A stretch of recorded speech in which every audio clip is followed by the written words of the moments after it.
Spanish descent to come back to your true nationality as Israelites, man. Right? We come out here all the time, man. Right? Constantly crying and sighing to our people, ultimately to get them to come back and stop following the ways of the heathen, stop following after Esau, Ishmael, right? The Hamites, and come back to the Most High Yahweh Shem Yahushua, man. Right? Bring us out, King. This is the book of 2 Corinthians, chapter 2 and verse 17. Nehemiah 8 and 8. For what the Lord say? For we are not as many. Right? We're not like everybody else, man. We say this all the time, week in and week out, but we're really not, man. Right? When we come out here, we practice the commandments of the Most High to the best of our ability while we're in this captivity, man. And we're going to try to teach our brothers to do the same thing, and our sisters do the same thing, man. Right? Because righteousness is the only thing that's going to save us out of this place, man. Walking in righteousness and having that faith, man. Faith in Yahushua constantly is going to, we're asking the Lord to build us up in that thing, man. Right? Read. For we are not as many which corrupt the word of the Most High. Right. But as a sincerity. The Lord say? But as a sincerity. We got to be sincere, man. Right? You got to walk with the Most High in sincerity. That's in your mind. That's in your heart. Right? That's in everything that you do and the words that you speak and the actions that you take, man. You have to be sincere with the Most High. Nothing's hid from him. So we knows whether you're being sincere or not being sincere. Right? Read. But as of God, in the sight of the Most High, right, speak we in Hamashiach. Right. This book of 2 Corinthians, chapter 4 from the top. Bring it out. Therefore, seeing we have this ministry. The Lord say? Therefore, seeing we have this ministry. Right, this ministry is all we have, man. This is literally all we got, man. This is our heritage, right? This is who we are.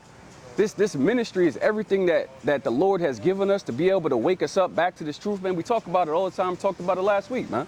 Right? We see people who come over here all the time, man, and they're not able to receive this gospel.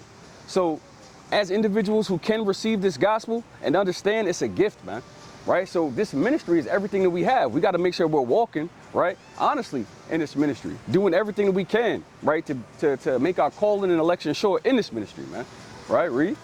As we have received mercy. As we what? As we have received mercy. Because we received the mercies of the Most High. Right? Read. We faint not. We what? We faint not. How do we keep going? We faint not. We can't faint, man. Right? Continuously reading, praying, fasting, purging out your spirit, calling brothers, man. Getting on the calls, doing more and more for the Most High, man. That helps you to stay rooted and grounded in this truth, man. Right? Read. But have renounced the hidden things of dishonesty. Uh-huh. Not walking in crafty. Not what? Not walking in crafty. We're not crafty, man. Right? We're going to tell you, thus saith the Most High, in honesty and sincerity, man.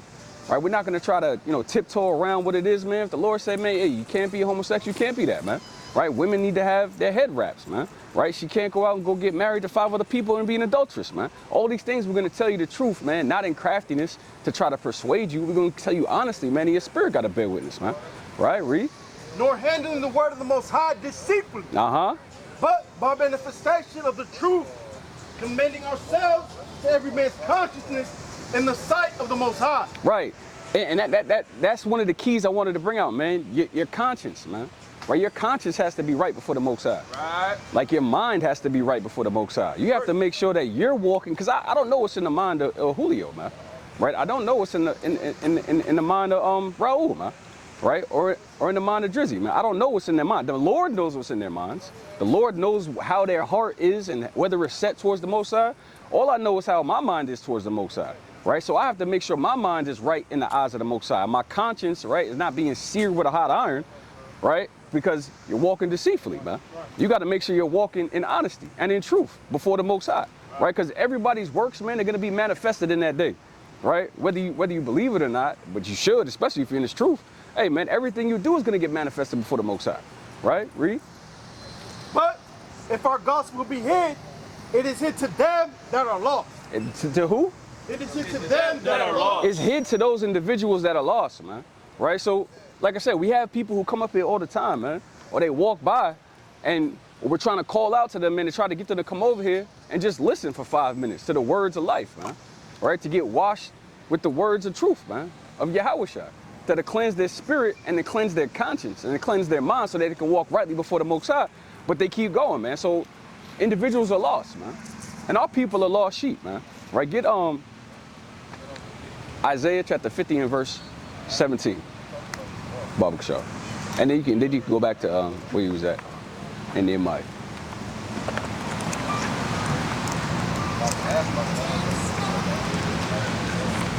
Book of Isaiah, chapter 50, verse 15. 17. 50. 50 and 17. Jeremiah 50 and 17, slightly. Yeah, Jeremiah 50 and 17. Book of Jeremiah, chapter 50 and verse 17. Bring it out. Israel is a scattered sheep. The Lord say? Israel is a scattered sheep. Israel's that scattered sheep, man. Right? So that's why when we say, hey, our people are lost, hey, they're literally a sheep with no shepherd, man. They have nobody who's literally leading them to the waters, man. Leading them to be able to grow their spirits and grow their lives, to grow their minds, to walk rightly before the Most High. They don't have that, man. And the shepherds who they're following now, Bishop T.D. Snakes, man, right? All these individuals, the pastors who are at these churches, they're leading them literally to the slaughter. They're leading them to the slaughterhouse. They're leading them to destruction, to ICBM missiles, man, right? To death and fire and destruction. They're not leading them to the waters to the living waters, man, right? So get Nehemiah.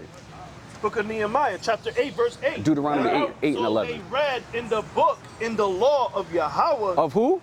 In the law of Yahweh. Right, so, hey, man, we're going to touch on some things, man, right? And it's not one of those flashy, super flashy, man, type of lessons, but it's a lesson, man, that just got to be said and it's got to be heard to help us be able to endure, understand who it is we're fighting, man, right? Because you're fighting the person in the mirror. You're fighting the flesh, right? You're fighting spiritual demon Satan. Man, you're fighting all these things, but you got to understand the fight and why sometimes you may go off, why your mind may go off, man, right? Because there's two different laws that be working in you, man. You got the law of sin, you got the law of Yahushua, right? Your spirit wants to do right, but then the flesh, man, makes you go off, man, right? The thoughts in your mind make you go off, man. So these are the things that's going to help you endure until the end in this last days, man. And you got to understand the fight. You got to understand the battle, and you got to understand how to overcome that thing, right? So read that again. So they read in the book, in the law of Yahweh, distinctly. Uh-huh. And gave the sense. And did what? And gave the sense. Right, so, and you got to understand, you got to read it in context, you got to read it to be able to understand the sense and see how spiritually, right, it's going to be able to feed you, give you water, give you growth, right, nourishment for your body. These are the things that when you read, that's what it's feeding, right? It's feeding your spirit to be able to help you what? Overpower the flesh, to help you overpower your mind. Right? Sit on that. And cause them to understand the reading. And did what? And cause them to understand the reading. So we got to understand what it is that we read, right? And so this is what's going to help us ultimately be able to grow further in the Most High, man. Right? Bring us out, King. It's the book of Deuteronomy, chapter 8 and verse 11. Second Ezra, chapter 4, 30 and 31. Not the Most High thy power. Right? And not keeping his commandments. And not what? And not keeping his commandments. Hey, the Most High said, beware, man. Right? You know what I'm saying? You know how it is when you say you walking down the street or whatever the case may be, man, and you look at the side of the gate and somebody's got, hey, beware of the dog. Right? You know what I'm saying? So you know, hey, man, I ain't trying to hop that fence. You know what I'm saying? Because I know, hey, Rottweiler, Pit Bull might come over there and try to bite me, man. That's the same thing with the Most High. He said, hey, beware, man. Right? And he's giving you literally instructions so that, hey, you don't go towards the danger. And it's a warning. So this is the warning from the Most High. Read it again from the top, King. Beware that thou forget not the Lord thy God, and not keeping his commandments. And not what? And not keeping his commandments. Right, so you have to beware that you know what I'm saying, to make sure that you don't fall backwards and not keep the commandments of the Most High. Right, that's the beginning of destruction. Right, that's you giving in to the flesh. That's you right, giving in, right, to your mind and saying, all right, you give in to the flesh and now you're walking over here, man, on the left-hand side, you're not walking in the right-hand side. Right? So we have to beware of these things. And that's why the Most High is giving a warning, man. So we have to take heed to the warnings, man. Right? Read. And his statutes. And his what? And his statutes. So he gave judgments, right? That's why we got to stay in the milk. That's what the judgments are. His statutes. They're right there in the milk, man. Right? His laws. It's in the milk, man.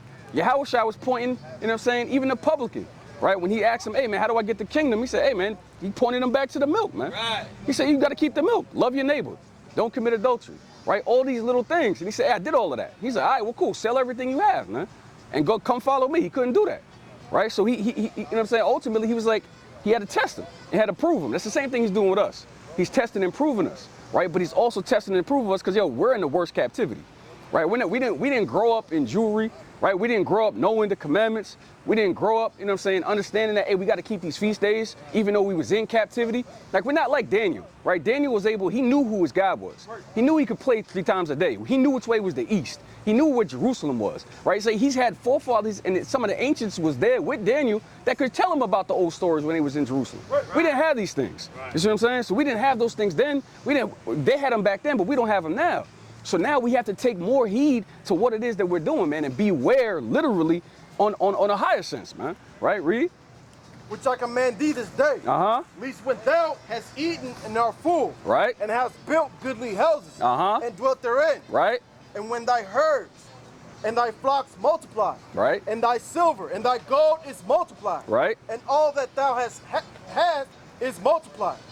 Then thine heart be lifted up. Then that what? Then thine heart be lifted up. Hey, that's our people today, man. Right? They get a lot of stuff, man. They have, you know what I'm saying? You got basketball players and football players, man. They got a lot of money. They got multiple houses. They got a, you know what I'm saying? They got yachts. They got gold. You say, hey, they forgot the Most High. So it doesn't really matter that they amounted to all of these things. Their mind is so prideful, man. They don't think about the Lord, man. Right? They don't dwell and meditate on his precepts. How can I get to the kingdom? How can I get to righteousness, man? Right? How you doing, sister? You see yourself on the sign? And your family? Is your flag on there? No, it's not on there? What's your next? Yellow on that. It's all the way down at the bottom. At the bottom right there. You got a couple of minutes to hear the words of life? Ven acá, hermana, ven acá. Right? And when we were talking about, hey, man, the gospel is hid, man, that's a perfect example sometimes, man, right? You have individuals, we come up, you know what I'm saying, we're not rowdy, you know what I'm saying, we're not here trying to, you know what I'm saying, do all types of craziness, man. We asking, hey, you see yourself on this sign right here? Right? We're trying to give her the words of life, show her who she is, so she can come back and keep the commandments, right? Enjoy the Sabbath, you know what I'm saying, in righteousness, gathering together, you know what I'm saying, all these things we're going to try to give her, but, hey, man, just keep it moving, man. Right? And that's how our people are with the Most High. Their hearts and they are prideful. And I was just having a conversation with the elder, man. Yo, pride, man, that's one of the highest demons out here, man. Right. Man, outside of the homosexual spirit, man, yo, pride is like the damn near chief demon, man. Because, yo, when you prideful, all these things come with that, man. You start lying, right? You're not telling the truth now. Now you're stealing. Then you making justifications why you're not doing certain things. All because what? You got pride in your heart, man. Right. You see what I'm saying? So, hey, and the pride right there is like, hey, man, I don't think these niggas can teach me nothing. And to that point, pride damn wipes out humbleness. Right. And as you know, as men in the truth, we want to be humble. Exactly. Like, we want to be meek. But then that pride, Unless you're humble, right? Right. But that pride damn washes that out. Man. And that was the same thing me and Elder was talking about, man. Yo, pride is literally the opposite of being humble. Right. It's the opposite of being meek, man. It's the opposite of Moses, of Yahweh Shai, of all our righteous forefathers, Ezra's, man. Right? And the Lord said, hey, man, he rebukes the proud, man. Right? He rebukes those who are prideful. Go ahead, Elder. There's no way you could be flowing in the spirit of pride and exhort humility. Right. Right. You always could. That's why you find a whole lot of what's going on in Israel. Everybody pointing the finger and just making different videos because you're wrong and you go make a video to justify your wrong. Right. And one of the main demons that's gonna fight pride is like a wood. You know, it travels in packs, but it's other animals bring it. Right. Blind you first. Comes in blind you and just the other spirit takes over. Kind. And brothers doing a lot of things that through pride they're doing it, not even realizing. Right. Brothers, you know, being covetous, all these things, and that's what makes that so wicked. Right. Very wicked. Kind. All right, read that again, King. Oh, you got something? Yeah, well, I'll hold on to it. I'm sure it'll come back up. Okay, kind. Go ahead, you got it, King. Book of Deuteronomy, chapter 8 and verse 14. Bring it up. Then, when thine heart be lifted up, Right. and thou forget the Most High thy power, The Lord say? and thou forget the Most High thy power. Because that's what happens to our people, man, right? They're Israelites and they forgot the Lord, man. Right. They forgot who they are. They allow pride, they allow riches, they allow wanting to get the bag. How many hoes can I get, man?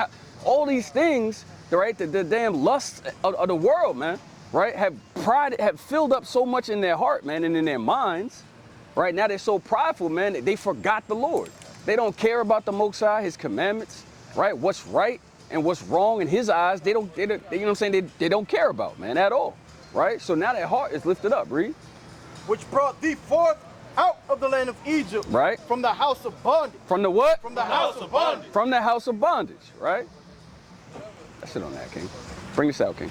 Book of 2nd Ezra, chapter 4, verse 30. Bring it out. For the grain of evil 2nd Ezra seed 7, have I been want sown 50, 60, in the 59. heart King. of Adam. In the what? In the heart of Adam. So this is one thing we got to understand. That evil seed, right, that grain was sown in the heart of Adam, man, right? So when he went off, that seed was sown, right? And that literally got passed down to all of us, man. Right. Right? And now physically it manifested in who? In Cain. And he came back as who? As Esau, right? So he's literally the seed of the wicked. But that, hey, that flesh, man, that's in us, man, is also part of that evil seed. And that's why, that's one of the things we got to fight against all the time, right? And that pride spirit, man, comes with that flesh, man, right? Pride comes with the flesh, man. Fornication, adultery, all those things come with the flesh because your spirit wants to do right, right? Your mind is set, hey, man, I want to do what the Lord says, man, today.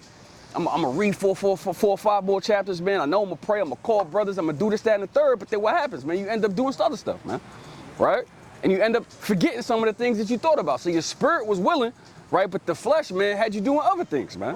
Right? So this is the condition of the battle. And that evil seed was sown in Adam from the beginning. Read.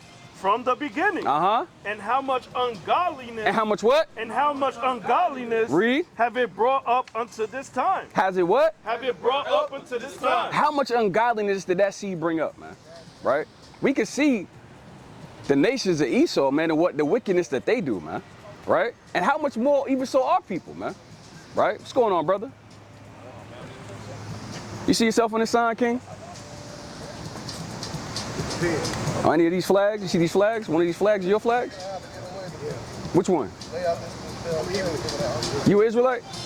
Yeah. Yeah? Okay.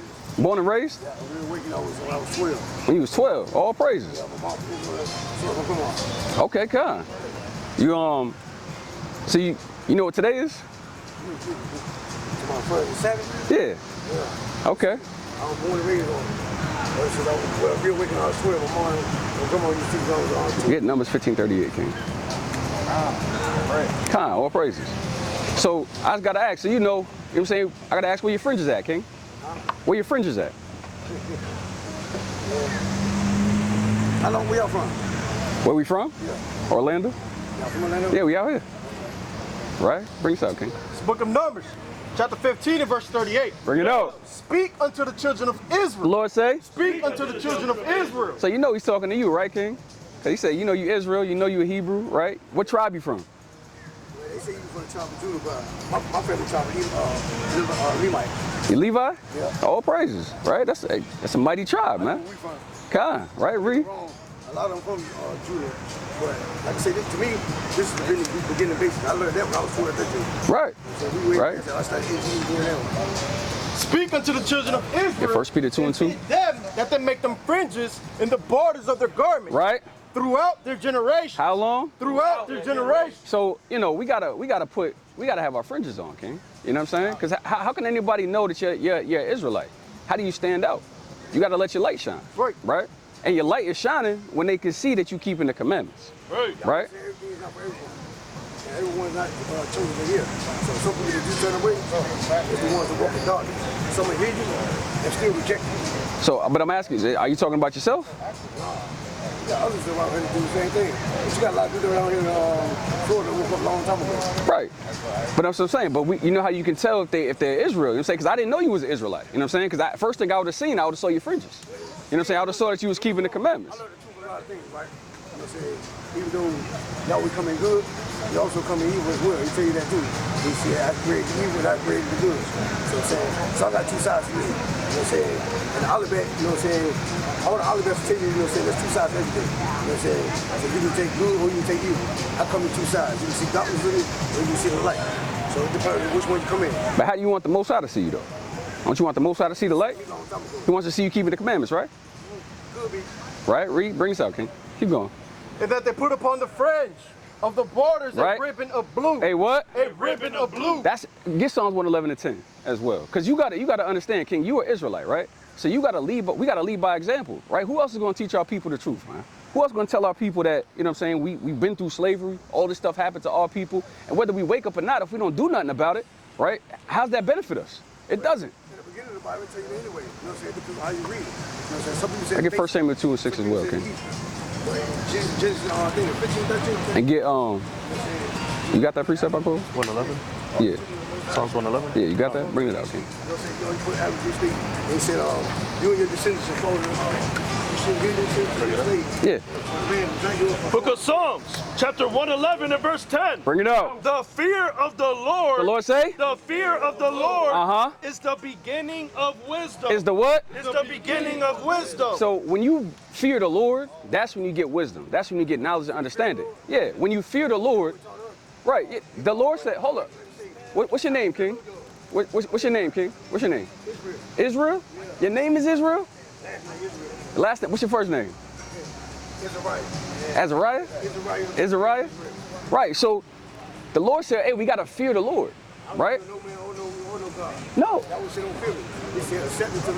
Read that again. The fear of the Lord. The what? The fear of the Lord. It's Psalms 119 and 120 as well, right? Is the beginning of wisdom. Is the what? Is the beginning of wisdom. So the fear of the Lord is the beginning of wisdom. So the Lord does want us to fear him. You want to read from that Bible, right?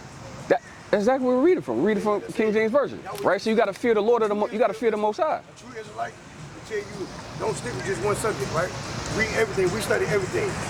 When I say everything, every culture, every religion, and we compare it to Hebrew Israelite, okay? So when you come with one thing, we'll show you what the real truth is.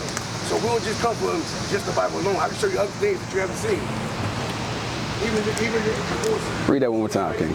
The fear of the Lord is the beginning of wisdom. Right? A good understanding. A what? A good understanding. The Lord say? A good understanding. So in order to be able to understand the Most High, right, and not come up here and be saying you an Israelite, but then have no fringes on, right, you got to start doing the commandments, man. Right. If you're not doing the commandments, you're not going to have the understanding. The Lord's going to start taking the spirit from you, man. Now you're going to think that you know a lot of stuff, but you don't know nothing, man. Right? Keep going. Have all day that do his commandments. That what? That do his commandments. Now walk up with no fringes on. That do his commandments. I'm not going to keep the Sabbath day. That do his commandments. My wife ain't got on a dress, but I know I'm Israel. That do his commandments. Like, you gotta be doing the commandments of the Most High to be saying, you know what I'm saying, to have the understanding and the wisdom, man. If you're not doing it, you can't, man. Your fruit ain't showing that. The fruit don't show that at all. I wouldn't, you know what I'm saying, I wouldn't even ask the brother who he was if he had his fringes on. You know what I'm saying? I would have seen he was keeping the commandments. He was understanding the Most High. Right? Bring it out. Book Sirach, chapter 19, verse 24. Bring it out. He that haveth small understanding, right, and feareth God, is better than one that hath much wisdom, right, and transgresseth the law of the Most High. Right. So it's better to have little understanding to keep the commandments, man, than think you know a lot. You're not keeping no commandments, man. Because then ultimately you make yourself look like a fool, man, and make yourself look like a hypocrite, right? But let's get back and right. Fear no man and no God. That's why the Lord got you in that condition. Right. And you don't fear the Most High, clearly. You know what I'm saying? Because if you fear the Most High, you know, if we read up in, you know what I'm saying, Numbers chapter 15, verse 38, he put an Israelite to death for not keeping the commandments, man. So if you have fear, right, get Psalms 119 and 120, right? Psalm chapter 119 and verse 120. Bring it out. My flesh trembleth. The Lord say? My flesh trembleth. What did David say? My flesh trembleth. Hey, David was afraid. He said like literally his flesh was trembling, man. Like he was shaking. Right? Read. My flesh trembleth for fear of thee. No, I don't fear the Most High. For fear of thee. We're not supposed to fear the Most High. For fear of thee. Hey, David was righteous before the Most High. His flesh was trembling for fear of the Lord, man. Read. So what you saying? We don't fear God? Yes, we do, man. Right. We fear the Lord, man, and his wrath and his judgments. Because literally they written right here, man. That's the milk, man. Right? Read. And I am afraid of thy judgment. And I am what? And I am afraid of thy judgment. See, because if you're not afraid to get put to death, man, you think this is a joke, man. Right? Hey, you would not be, you would walk up here with no fringes on, man. You're not going to keep the Sabbath day, right? You're going to think you know a lot, man, but you know the simple things you don't know, man. Right? And you can't prove to the Most High that you love him if you're not keeping the commandments, man. Right? Get 1 Peter 2 and 2, King. Oh. Come on, go ahead, Elder. I was going to tell you to cover that with Matthew 10:28. Come on. Matthew 10 and 28. Did you get 1 Peter 2 and 2 as well? You get 1 Peter 2 and 2, King. Barbara Shaw. Let me get back over to the other. 10 to 28. Book of Matthew, chapter 10, verse 28. Bring it out. And fear not them which kill the body, Right? but are not able to kill the soul. But are what? But are not able to kill the soul. Right, so the Most High has power to not only kill your spirit, he can destroy your soul, man. Right. He could literally, it's like, Esau could kill my body. I could get shot dead today. My spirit go back with the Most High. If I was right with him, hey, the Lord's going to preserve me to that day and raise me up and get a new body. But if you don't fear the Lord, hey, man, you don't fear that the Lord can kill your soul and literally destroy you like you never existed, man. And then you don't get that extra body. You don't get immortality, man. Right? So if you fear the Lord, keeping the commandments will be part of the things that you would have always in the front of your forefront of your mind, man. Right? Read. But rather fear him. Fear who? Fear him. No, don't fear the Lord. Fear him. Fear the Most High. Read. Which is able. Which is what? Which is able. The Lord has the power and the ability, right? Read. To destroy both soul and body. And what? And body. He can destroy your soul and your body, man. He can literally resurrect you again just to destroy you again, man. Right? Yeah, you got to be afraid of that judgment, man. That's right, man. Right? That's it on that, King? Come. Let's get you back at 2nd Ezra. Come. You got 1 Peter, right? You just bring it out real quick. Yeah, come. It's the book of 1 Peter chapter 2 and verse 2. Bring it out. As newborn babes. As what? As newborn babes. This is why it's important to make sure we stay in the milk, man. Right? The little things, man. Like keeping fringes to us, it sounds like, all right, it doesn't sound like it's too hard, man. But to the brother right here, it might be hard, man. Right? How you pass that though? He said throughout the generations, if we still generating and making babies, man, it's not something that he says, oh, throw it on for a little while and, you know what I'm saying, you don't got to put them on no more. No. It's literally supposed to remind us to keep the commandments, man. Right? Read. As newborn babes, desire the sincere milk of the word. The sincere what? The sincere milk of the word. So that's that word again, sincerity, man. Right? You got to be sincere in this truth. Also, like, we can talk about pride, right? You can show pride. That's a good example, man. Right? And pride goeth before destruction, man.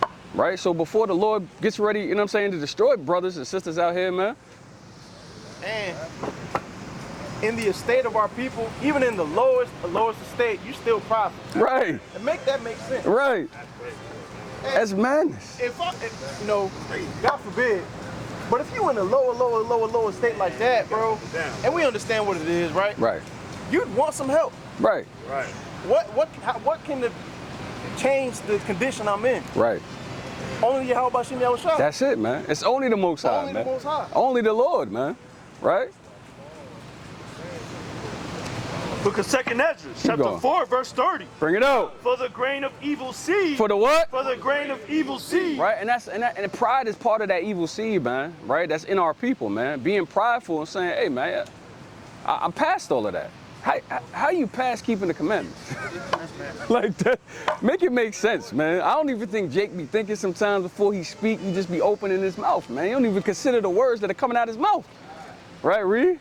Have been sown in the heart of Adam. Have been what? Have been sown in the heart of Adam. Read. From the beginning. And how much ungodliness. How much what? And how much ungodliness. How much ungodliness, right, has literally come up into this day, man. This place is wicked, man. Babylon, you could do all types of wickedness out here, man. You can get into wickedness from literally the time you wake up to the time you go to sleep, man. And stay in wickedness, man. Right? That's how wicked this place is, man. Right? Read. Had it brought up unto this time. And how much shall it yet bring forth until the time of threshing come? Until the what? Until the time of threshing comes. So he's saying how much more is that ungodliness going to continue to multiply on the earth until the time when the Lord says, hey, that's it, man. It's going to be a lot, man. It's going to continue to get worse. We haven't even got to Jacob's trouble yet, man. We haven't even gotten there yet, man. So if you having struggles and trouble, you know what I'm saying, even keeping the smallest of commandments now, how you gonna do it in that day, man? You can't. It's not gonna happen, man. The Lord not gonna be with you, man. Right? You're gonna be Hey, fringes ain't gonna be raining down the sky. Right. You know what I'm saying? You ain't gonna be able to go on Amazon, man. Hey, if you think Amazon gonna be available, you could just throw on fringes, you know what I'm saying, and during Jacob's trouble, you going to hello. It probably ain't gonna be no electricity. We're gonna be literally back in the Stone Ages. You know what I'm saying? Brothers gonna be out here making tents out of, you know what I'm saying, trees. You know what I'm saying? We're gonna be on the run as pilgrims, man. You're gonna be eating out wherever the hell you can find food, you know what I'm saying, that the Most High provide. Right. Fully stocked. Right. God. You know what I'm saying? Right? But hey, you're not gonna be able to go in there and just be like, hey, throwing on fringes. But you might have one garment, man. You might have 2 garments, and that's it. In your backpack. Because especially if you got a family too, man. You know what I'm saying? You on the move. You on the move with your wife. You on the move with your kids. Like, I don't even think brothers really consider that, man. Think about how Jacob's Trouble's gonna be, man. It's not gonna be like, man, you could just, you know what I'm saying, go into Publix, man. There might be like 40 people out in front of Publix with guns, man, saying, hey, man, what you trying to come up in here and get, man? You know what I'm saying? And it's not gonna be like all hugs and kisses like it is now, man. You see what I'm saying? That movie that just came out, but it was like, people were like, I'm American. He was like, what kind of American? Right. Yeah, I know what you're talking about. Yeah, I think it's a Civil War. Right? Either what kind of American are you, man? Right? Are you my kind of American? Are you they kind of American, man? Right? Where you believe in everything else? You're not a MAGA, you know what I'm saying? Make America great again. America was never great for my people, man. They shot him right. Right, and they killed him, man. You see what I'm saying? These times are coming back, man. Esau letting us know, man, these things are coming back to the earth. Right? So wisdom, you know what I'm saying, is raining down now, and we got to soak it up, man. Because the evils are going to continue to multiply until that time when Yahushua comes back, man. Right? Keep going. Verse 31. Right? Ponder now by thyself. Ponder what? Ponder now by thyself. So the Lord is saying, hey, yo, think on these things, man. We got to be meditating on these things, man. We got to be thinking on these things constantly. How can I prepare myself for that day? Well, part of that is understanding, you know what I'm saying, the fight that you're in, man. Right. Understanding the battles that you have, man. Understanding how to dissect, all right, man. You know what I'm saying? I gotta walk in the spirit and not in the flesh, man. Right? On a daily basis. And understand who it is and what it is you're fighting. Right? Read. How great fruit. How what? How great fruit. Read. Of wickedness. The grain of evil seed. Right. Have brought forth. Have what? Have brought forth. Bring this out, King. It's the book of 2 Ezra, chapter 7. Galatians 5 and 17. As for the other people. As for who? As for the other people. As for the other people, man. Read. Which also come of early. Right. Thou hast said that they are nothing. They are what? That they are nothing. Read. But be like unto spittle. And has likened the abundance of them unto a drop that falleth from a vessel. Hey, the Most High is saying, man, he don't even care about the other people. All this stuff is for Jacob. This stuff is for Israel, man. He wants us to ponder on these things. He don't care about these other nations, man. He really don't. He don't care about their rulership, man, because they're not going to be in rulership after we're in rulership, man. Right? The Most High doesn't care. He wants to make sure you're fit for the kingdom. He wants to make sure you have the spirit that's walking in righteousness so that when you do get to the kingdom, Most High willing, man, you know you can follow everything, man. You know you're going to put the new body on us, man. Right? You're going to put his laws on the inside of us, man, and program us literally to not go off, man. But until that time, we got to continue to show the Lord, right, by how we walk in the spirit, that we're going to be fit to have that new body, man. Right? Read. And now, O Lord, behold, these heathen. These who? These heathen. Read. Which have ever been reputed as nothing. Right. Have begun to be lords over us. Now they're lords over us, man. And that's why the wickedness continues to multiply in the earth, man. Right? Because now we got Esau in rulership, man. And his kingdom is trash, man. Ain't nobody more you can be whatever the hell you want. Transgender, transformer, trans, whatever. Right? You can sit around, you can shoot people if you want, man. Get guns, man. You know what I'm saying? Whatever you want to do in Esau's kingdom, man, you can. He really don't give a damn about his laws. That's why he's always having these councils and he's changing the laws every 5 minutes, man. Right? Read. And to devour us. But we thy people. We what? But we thy people. We thy people, right? Ezra's talking about Israel. Read. Whom thou hast called thy firstborn. Thy only begotten. And thy fervent lover. Right. Are given unto their hand. Are to what? Are given unto their hand. So he gave us unto these heathen, right? Only to chastise us, man. Right? To approve us in these last days. That's what we got to understand, and we got to ponder on these things. The reasons why we here, man, is because of what our forefathers did and our own unrighteousness, man, and us walking down. So when we continuously getting our asses whooped right here in this captivity, man, right? Hey, we got to understand and ponder on these things as to why the Lord is doing this, man, right? And why we're going off, man, right? And every brother knows, you know what I'm saying, what's going on inside of their own spirit, man. And you know why the Lord is chastening you for different things, man, right? And or why he's not chastening you, man, or maybe he's just proving you. But all these things, the Lord is trying to prepare you for something. He's trying to prepare you for a kingdom.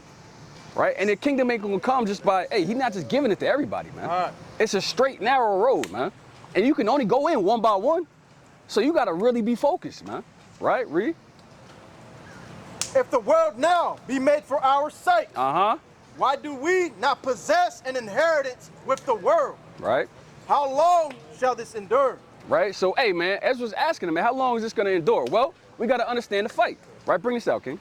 Book of Galatians, chapter 5, If you verse can get 17. the definition of contrary. For the flesh lusteth against the spirit. For the what? For the flesh lusteth against the spirit. So we got to understand, right? Shalom, King. Right, and that's one of the things we got to understand, right? The flesh lusteth against the spirit, right? So we got to understand, right? That's literally the definition of the battle that we fight, right? The flesh, and you got the spirit, right? So inside of every brother that's out here, Shalom, King, right, and every sister, right? There's a spirit inside of you, right? But you're encamped inside of flesh, right? Of blood, bone, right? Marrow. Right? We literally, this is what's encasing the spirit. So your spirit is deep down on the inside. That's really who you are. That's the inner man, right? But the flesh is who you got to fight every single day, right? So he's telling us that the flesh wants to do everything opposite of what the spirit wants. The spirit wants to serve the Most High, wants to keep the commandments, wants to grow in the Lord. But your flesh wants to do that which is opposite, right? Read. And the spirit against the flesh. And the what? And the spirit against the flesh. And the spirit is literally warring against the flesh. Right? Because you got to literally, just like Paul said, he got to beat his flesh into subjection. Literally. You know what I'm saying? He had to force himself by any means necessary to make sure he was keeping the commandments, right? And the laws of Yahushua, man. Right? Read. And these are contrary the one to the other. These are what? And these are contrary the one to the other. So contrary, right? I got Raul holding the definition of contrary. Pull this out, King. Contrary. Right? Opposite in nature. What is it? Opposite in nature. Opposite in nature, man. Right? The spirit is opposite in nature of the flesh. So when he encamped us in that thing, it automatically was going to go off from what the Most High said. Because it was contrary, opposite in nature, man. Right? So that's why when we be struggling, right, and you be wondering why, man, you know what I'm saying, you was having a good day, you wasn't lusting after nobody else, no females, whatever the case may be, right? Then you wake up the next day, and then your mind then went back to that damn same thing. What the hell's going on, man? Right, it's a tug of war. You're like, why am I still looking at this? You know what I'm saying? All, you know what I'm saying, all intents and purposes, you say women ain't covered nowadays. You know what I'm saying? They're not like how they was back in the day. Right? Women always had on dresses. You couldn't see nothing. Right now, this place is so wicked, like we just talked about, multiply. Women walk around damn near half naked. Right? And they got brothers out here lusting, you know what I'm saying? You be thinking, why the hell am I doing that? Even though I was reading these precepts yesterday, I was trying to beat myself into subjection yesterday. Now I wake up, it's a damn new day, and I'm like, what the hell, man? Right? But that's the reason why. Because literally, the flesh is opposite, right, of the spirit. Right. The flesh wants to go, you know what I'm saying, that way. But you gotta force yourself, no, man, nah, gotta keep my eyes straight on, man. That's when the precepts start coming back to your mind, right? You got, keep going, King. You gotta start rubbing them. Right, rub them fringes, man. God, right, read. Perversely inclined to disagree. Oh, I like that. Say it again. Perversely inclined to disagree. You're literally, the flesh is perversely inclined to disagree with the spirit of the Most High. Disagree with the commandments, man. Perversely. Come on, go ahead, King. Perversely inclined to disagree or to do the opposite of what is expected or desired. Do the opposite of what is the Lord is expecting us to keep the commandments. Desire. Right, and you desire to keep the commandments, right? But right, and then you do the opposite, man. Right? Like I'm sure maybe that I can't say it for sure, but most I wanted, maybe he was 12. Hey, the brother wanted to keep the commandments. And then the flesh over time, man, just corrupted that brother to the point where now he's like, man, hey, man, I'm past that. That's crazy. You past that. I'm past that. Right? You see what I'm saying? So every day it's a fight. It's a battle every single day. And we got to understand what we're fighting against, right? So let me get Romans chapter 7 and verse 1. All right, we're going to go through Romans 7 and 1, and I'm going to get Psalm 78 and 5. Book of Romans, chapter 7 from the top. Bring it out. Know ye not, brethren, for I speak to them that know the law. I speak to who? I speak to them that know the law. So we're going to take our time and really dissect this thing, man, right? So we see Paul talking. He says, I'm talking to them that know the law. So we're going to find out who was the law given to, right? Because the law wasn't given to everybody, right? So that's how we know the Lord ain't dealing with everybody, man. So this is just, right, it's an epistle, right, of Paul to the Romans, but he's talking to a specific people in Rome. He ain't talking to everybody in Rome. Bring this out, King. It's the book of Psalms, chapter 87. 78 and 5. Book of Psalms, chapter 78 and verse Yes, Psalms 5. 147 and 19. For he established a testimony in Jacob. In who? In Jacob. He established a testimony in Jacob. Now, Paul, if you don't know who Paul is, Paul was a Pharisee, right? He was from the tribe of Benjamin, but he was also, you know, he studied the law, man, right? He said, hey, as touching the law, he said, I was a Pharisee, man, Hebrew of Hebrews, man. He's like, I knew it all, right? So Paul, you got to understand, Paul knows who he's talking to. He knows who the audience is. Our people nowadays don't know these things, man, right? Because they don't get into they don't study, they don't understand, you know what I'm saying, and be able to go precept upon precept to understand the history about who Paul was, man, right? Read. For he established a testimony in Jacob and appointed a law in Israel. And who? And appointed a law in Israel. So the Most High appointed the law in Israel. So when Paul is here in Romans 7:1 saying, hey, I speak to them and know the law, he's talking to Israel because Israel was appointed that law, right? So we're just kind of breaking it down letter by letter, right? Go ahead, bring us out, King. Book of Psalms, chapter 147 and verse 19. Bring it out. He showeth his word Baruch 3, 35 and 36. His statutes and his judgments unto Israel. Unto who? Unto Israel. Hey, he showed his statutes, right? The judgments of the Most High. King, the water. Unto Israel, man. He gave these things unto the Israelites. So the Israelites are the ones who have these commandments, right? They got the statutes, they got the judgments. So they know what it is, right, G? If you go off and you break the Shabbat, they knew back in the day, hey, man, your brother got put to death, man, right? If you committed adultery, hey, they knew the Lord said, hey, you got to get put to death, man. But he also knew, hey, man, if you did another thing that only required you to go sacrifice a dove, you went and did that. You went and got a dove, you sacrificed a dove. They know how to cleanse a brother from leprosy, right? Because there's a whole book on that in Leviticus about if you got leprosy, what you got to do. Go see the priest for 7 days, come back. You know what I'm saying? He comes back, he checks it again, sees that there's a little white spot. Did it go away or did it not? If it did, hey, he sends you back again and waits another 7 days. Hey, there could be leprosy in the house, man. There was a way, you know what I'm saying, if they got leprosy in the walls, hey, there are certain things you got to do to clean out your house, man. All these things, right, are the judgments and the statutes and commandments of the Most High that gave to the Israelites. Right. So this is who Paul is talking to, right? Read. Verse 20. He have not dealt so with any nation. He have what? He have not dealt so with any nation. So he's talking about them other nations that we just read in 2nd Ezra. So he said nothing. He said, hey, I ain't dealing with them. I never been dealing with them. He said, I ain't give them nothing, man. I didn't give them my commandments. They're not in my house, right? Read. And as for his judgments, they have not known them. They have what? They have not known them. They never even knew the judgments of the Most High, man. Right? So bring us out, King. It's the book of Baruch, chapter 3 and verse 36. Bring it out. Bring it out. This is our God. Romans 7, we're going to read 2 and 3. Number 7. No, Romans 7, 2 and 3. Of and comparison of him. Right? He have found out all the way of knowledge. He have what? He have found out all the way of knowledge. So, hey, wisdom, right, found out the way of knowledge given by the Most High. Read. And had given it unto Jacob. Given it to who? And had given it unto Jacob. He gave wisdom, knowledge unto Jacob. He gave us the commandments. He gave us wisdom. He gave us knowledge, right? We go to Malachi 2 and 7. Knowledge is priest's lips because you keep knowledge. Seek the law at his mouth. He gave us the laws. He gave us the wisdom and knowledge of the understanding how to serve the Most High, right? Read. And had given it unto Jacob his servant. His what? His servant. Right? And to Israel his beloved. And to who? And to Israel his beloved. And to Israel who his beloved is. So now we understand who the context of Paul is talking to. He's talking to the Israelites because they're the ones who got the law.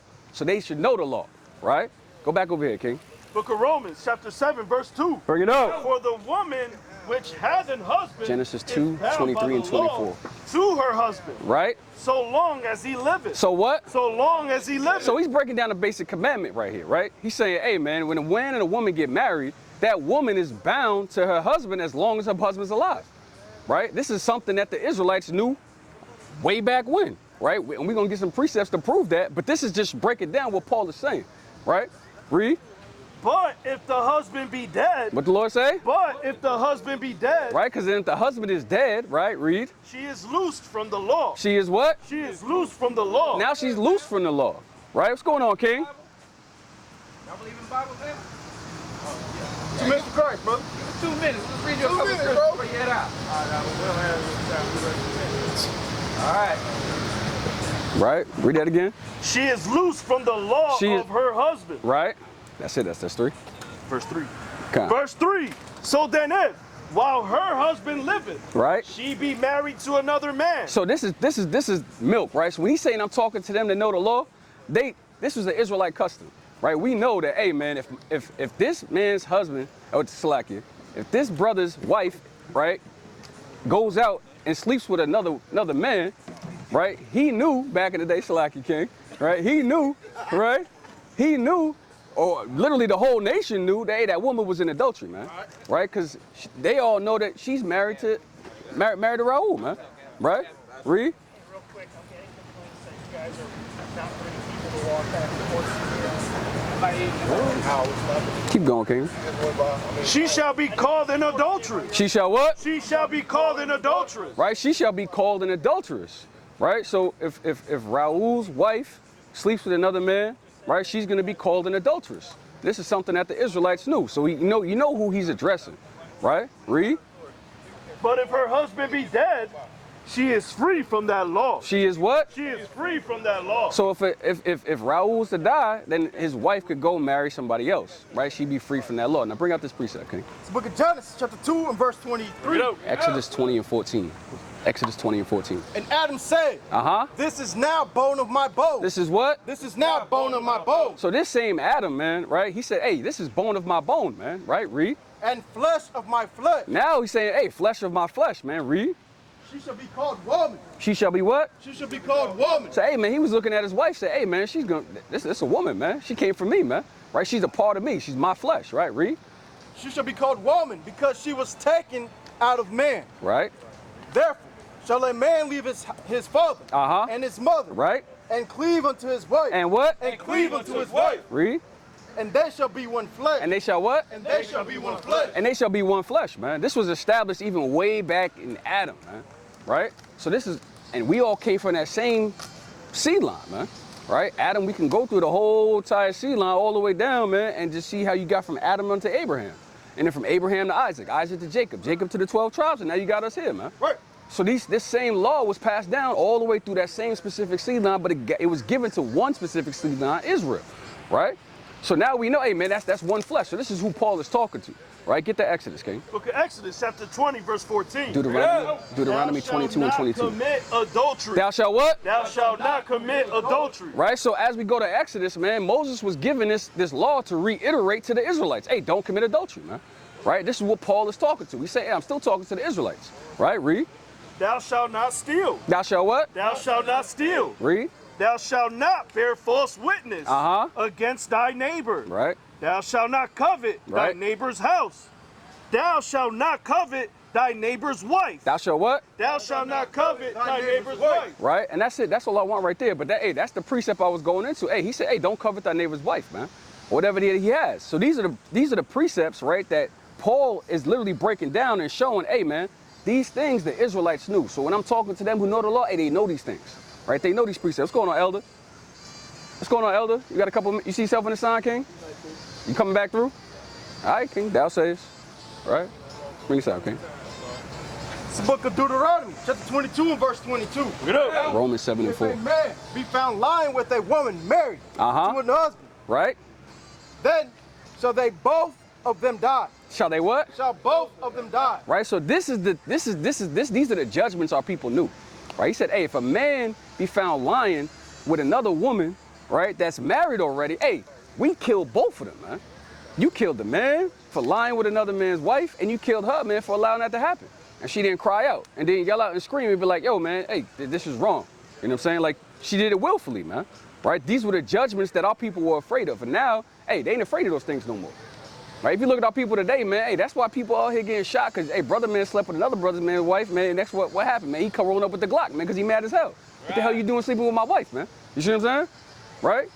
Disease is rampant. Hey, that's mighty. Them plagues that the Lord promised. Right. And that, oh. 28, 60. Con, you pull that too, King? Right? Hey, that's why, and Raul made a mighty point, man. That's why there's so many diseases going on today, man. You got gonorrhea, clap, right? You got crabs, all these things are going around. Why? Because they're diseases that the Lord spoke about that are not written in the book, but he said our people will be plagued with those things, man. And they are, at a high rate. Why is that? Because they're not honoring this simple commandment to not sleep with your neighbor's wife, man. Don't covet what your neighbor got, man. A lot of times you can get all of them almost at the same time. Right. You see what I'm saying? Hey, man, you got the itch, you got the burn, you got it all. You know what I mean? And that's judgment from the Lord. That's what people don't understand. That's judgment from the Most High God, man. Right? Read. You got to bring it out, King. Book of Deuteronomy, chapter 28 and verse 61. Bring it out.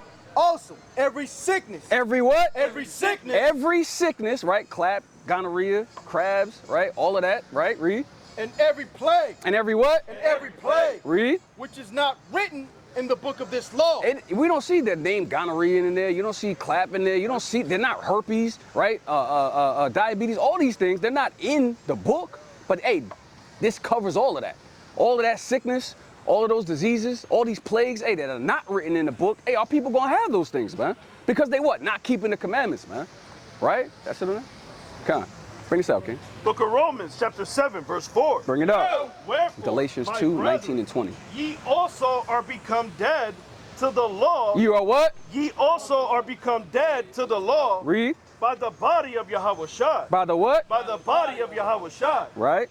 That ye should be married to another. We should be what? That ye should be married to another. So this is what Paul is saying, right? He's saying, hey, just like how when a woman, right, her husband dies, she can marry another, right? Just that's got to be us. We got to be dead to sin so that we can marry the Most High. You see what I'm saying? Don't miss that. You got to literally die to sin, right? Because you're not married to it no more, right? You're not married to lust, you're not married to fornication, you're not married to adultery, you're not married to sleep with somebody else's wife, you're not married to lying, right? You're not married to those things because you died to those things. Right. Now you can marry what? The Lord. Through the Spirit. Because the flesh needs to die. That's the battle that we fight every day. So every day you got to kill yourself so you can marry the Most High. Right. You got to die every day in the flesh so you can marry the Most High in the Spirit. Until he gives you a new spiritual body. Right? That's the battle we got to fight every single day, man. That's why, you know what I'm saying? Like you said, you could read 50 million precepts about not having lust. And then the next day you wake up and you lust because, hey, you got to still kill that spirit again. You got to kill that flesh again, man. Right? That's verse 4. Come on. You got it, King. Yeah, 2, 19 and 20. It's the book of Galatians, chapter 2, verse 19. Bring it up. Galatians 3 and 13. The law, for I through the law am dead to the law. And what? Am dead to the law. So through the law, hey man, I'm dead to the law because I died in Christ. Right? Read. That I might live unto the Most High. That I might what? That I might live unto the Most High. And we know how Yahushua lived, right? Through the Spirit. He lived in righteousness. He kept the commandments and he was able to walk in the Spirit because what? He died to the flesh. He died to the law and literally physically died to the law so that we could have the opportunity to what? To walk in the Spirit, man. Through him. But we have to kill the flesh every single day, right? Read. I am crucified with Yahushua. I am what? I am crucified with Yahushua. So now we died to the flesh so that we can marry the Most High in the Spirit, right? Read. Nevertheless, I live, yet not I. Yet not I. It's not. He said. Paul is saying, hey, it's not me that's living, but what? But Yahushua liveth in me. But Yahushua lives in you now, right? Because you died to sin so that you can marry the Lord. That's what it means when we come back to this thing, man. We got to die to the old ways. You got to die, you know what I'm saying, to wanting to have fornication. You know what I'm saying? You got to die to the ways of wanting to have a big bank account. You got to die to the ways of saying, yo, man, I need to have 15 Ferraris, man. Right? All these different things, right, that our people are plagued with, that they're doing, that they are no longer aware but forgot the Most High, right? Because they were so caught up in Esau's wickedness, man. Right, we can't be like that no more. We have to die to the flesh every day so we can marry the Most High. Right. Read. And the life which I now live in the flesh, I live by the faith of the Son of the Most High. Right, so now in the flesh, the life that you live it by faith in Yahushua. That's the key, and that's part of the battle. Because we got to understand, until we literally don't have this flesh anymore, it's a fight we got to fight every day. Right. You got to fight it every single day. Every day you wake up, man. Literally, I feel like every time, man, I finish praying and I'm all right doing the day, doing my thing. And then the minute I close my eyes and nap for like 2 minutes, man, I feel like it's a reset in my flesh, man. I feel like my flesh literally resets back to like the old wicked self, man. I got to literally go back on my knees and pray again and cut it again, man. Literally. But hey, that's one thing I realize about me. I know if I pass out, fall asleep, whatever the case may be, man, hey, man, I know first thing I do is hit my knees, man. You know what I'm saying? Because that old man trying to come back, man. Literally. He trying to come back. And that's with every brother, every sister, man, right? And even the thought, get that Proverbs 24:9, the thought of foolishness is sin, man, right? So just to think that, hey, man, you can go off in your mind. And that's why we're saying it's about a transformation in your mind, right? To live unto the Most High when you die in the flesh so that you can live for Yahushua, right? Bring this out, King. Book of Proverbs, chapter 24, verse 9. Bring it out. The thought of foolishness is sin. The Lord say? The thought of foolishness is sin. Just the thoughts that you could have are not right. And those not right thoughts come from the flesh. That's not the spirit. The spirit still wants to do right. But the flesh made you have that thought that was wicked, that made you think about something that was crazy, that was off from the Most High. And then you got to repent of that thing. You got to ask the Lord to forgive you for that, man. Right? So that's why, hey, man, we constantly go off, even in our minds. And we got to ask the Most High. That's why we got to always be on our knees, man. Praying to the Lord, asking for forgiveness, man. Right? Because, hey, as long as I'm in this body of flesh, man, I'm constantly in repentance. You got to be in that spirit of repentance every day. Meekness, humbleness, lowliness. Because, hey, man, the flesh literally is wicked, man. It's wicked. Right? And it wants everything else in this wicked world. It wants to do everything, because we read the definition of contrary, that wants to do that which is perverse and adverse to the spirit of the Most High. And that's part of the battle that we're in every single day. Sit on that, King. And the scorner is an abomination to men. Right. Sit on that, King. I'm ready again or finish it? Yeah, you can finish it out. God. But Galatians chapter 2, verse 20. Yeah, Galatians, right? 3 and 13. Nevertheless, I live. Yeah. Yet not I, but Hamashiach liveth in me. Right. And the life which I live now live in the flesh, I live by faith of the Son of the Most High, right, who loved me and gave himself for me. Right. So it's because the Lord loved us so much, he died on the cross that we might have an opportunity to live our lives through him.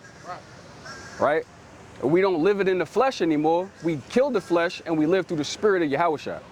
Spirit of Yahweh Bashim Yahushua. Bring this out, King. Book of Galatians, chapter 3, verse 13. Bring it up. Deuteronomy 27 and 26. From the curse of the law. Have what? Have redeemed us from the curse of the law. Right? Because, hey, Yahushua had to redeem us from the curse. Because remember, Paul's talking to the Israelites, right? We only got to we're only at verse 4. Right? There's a lot of more, there's 24, there's like 20 more verses that we're about to go through, right? But he's telling the Israelites, hey man, Yahushua redeemed us from underneath the curse, right? Read. Being made a curse for us. Being what? Being made a curse for us. He made himself a curse for us. Read. For it is written, cursed is everyone that hangeth on a tree. Right, because he hung on a tree. Now we're not going to get that specific precept, but we're going to get this precept. Bring this out, King. Con. It's book of Deuteronomy, chapter 27, verse 26. Bring it out. Cursed be he that confirmeth not all the words of this law. Right. To do them. To what? To do them. The Lord say? To do them. Hey, the Lord said, cursed is any Israelite who can't do these commandments, man. Right. And we got cursed. So when he came back to redeem us from the curse, right? So that we can live, because he lived a perfect righteous life. We can live our lives through him, no longer under the letter, but through him keeping the commandments, and where we fall short, we're justified by Yahushua, by his blood that covers us now, right? Because we're not living for the flesh anymore. We're living a spiritual life through Yahushua, man. Read. And all the people shall say amen. And all the what? And all the people shall say amen. And all the people in Deuteronomy are the Israelites, man. They all said amen. So be it, right? It is so. That's what amen means. It is so. Or it is finished, or so be true. It's like, hey man, so they all agreed verbally, and to the Most High, that's a covenant. Right. So they made a covenant with the Lord and said, yo, yeah, you're right, we're gonna do that. Not knowing what it is they was agreeing to, really. You know what I'm saying? Their spirit was saying, yeah, we got this, we could do this, but the flesh was like, yeah, all right. Just like Jake don't read the fine print. Right, he don't never read the fine print, man. You know what I'm saying? You miss one payment, man, next thing you know, they can't repo you, man. You know what I'm saying?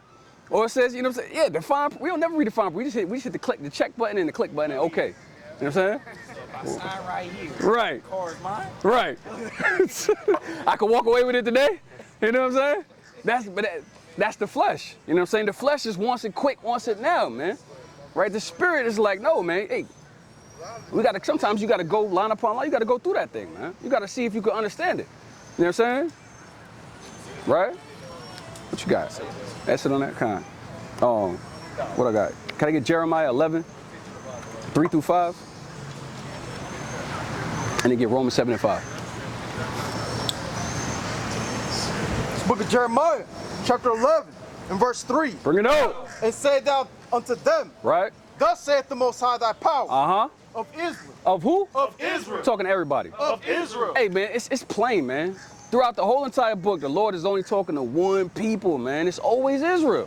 He's only talking to the Israelites, man. That's what Paul is like, hey, man, I'm only talking to the Israelites that live in Rome. I'm only talking to the Israelites that live in Galatia. I'm only talking to the Israelites that live in Iconia. He's only talking to the Israelites that live in Philippi. He was only talking to the Israelites that lived in those places. And now he's talking to the Israelites that live in America. And the ones that live in Babylon. And the ones that are scattered to the four corners of the earth, man. Right? Read. Cursed be the man that obeyeth not the words of this covenant. He said to the Israelites, cursed be the man that does not obey the commandments of this covenant, man.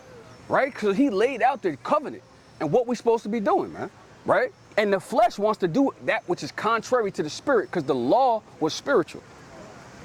The law is spiritual, man. Right? And so when we're not keeping that, we know it's because of the flesh that's working in us, that's trying to make us do that which is contrary to the spirit of the Most High, which is his commandments. Right?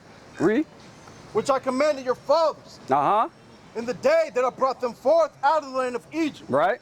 From the iron furnace. From the who? From the iron furnace. Hey, man, Egypt was the iron furnace, man. That's another way for saying, you know what I'm saying, the furnace of affliction, man. Right? That hard bondage. It's an iron furnace, man. Being over there building up pyramids, man. In the heat of the day, in the sun, man. Where it's 140 in Egypt, man. Sand hot. Right, the sand hot, your feet burning. You know what I'm saying? They got the whip on your back, man. You know what I'm saying? Clouds. Right, ain't no clouds in Egypt, man. Straight hot heat, man. You know what I mean? Hey, man, but that's our people, man. That's why it was the iron furnace, man. Right? Because, you know, you put something in there, you say the furnace is hot, man. It's hot in the furnace, man. Right, Reed? Say, obey my voice. The Lord say? Obey my voice. What we got to do? Obey my voice. He told us back then, he said, I told your forefathers to obey my voice, man. Right? Just like I'm telling y'all right now. It's just like we tell all the brothers and the sisters that walk by here, hey, come back to the Lord. You got to keep the commandments, man. Obey his voice, right? Because the law is spiritual, man. Right, Reed? And do them according to all which I commanded you. So shall ye be my people. So shall what? So shall ye be my people. Right? And I will be your power. Right. And I will be your God. So then the Lord is saying, hey, man, I'm going to bring you back to them. I will bring you back to me, man. You'll be my people. You could be my, you know what I'm saying, my great possession. My set apart chosen ones, man. Because now y'all keeping the commandments. You're doing what I asked. Right?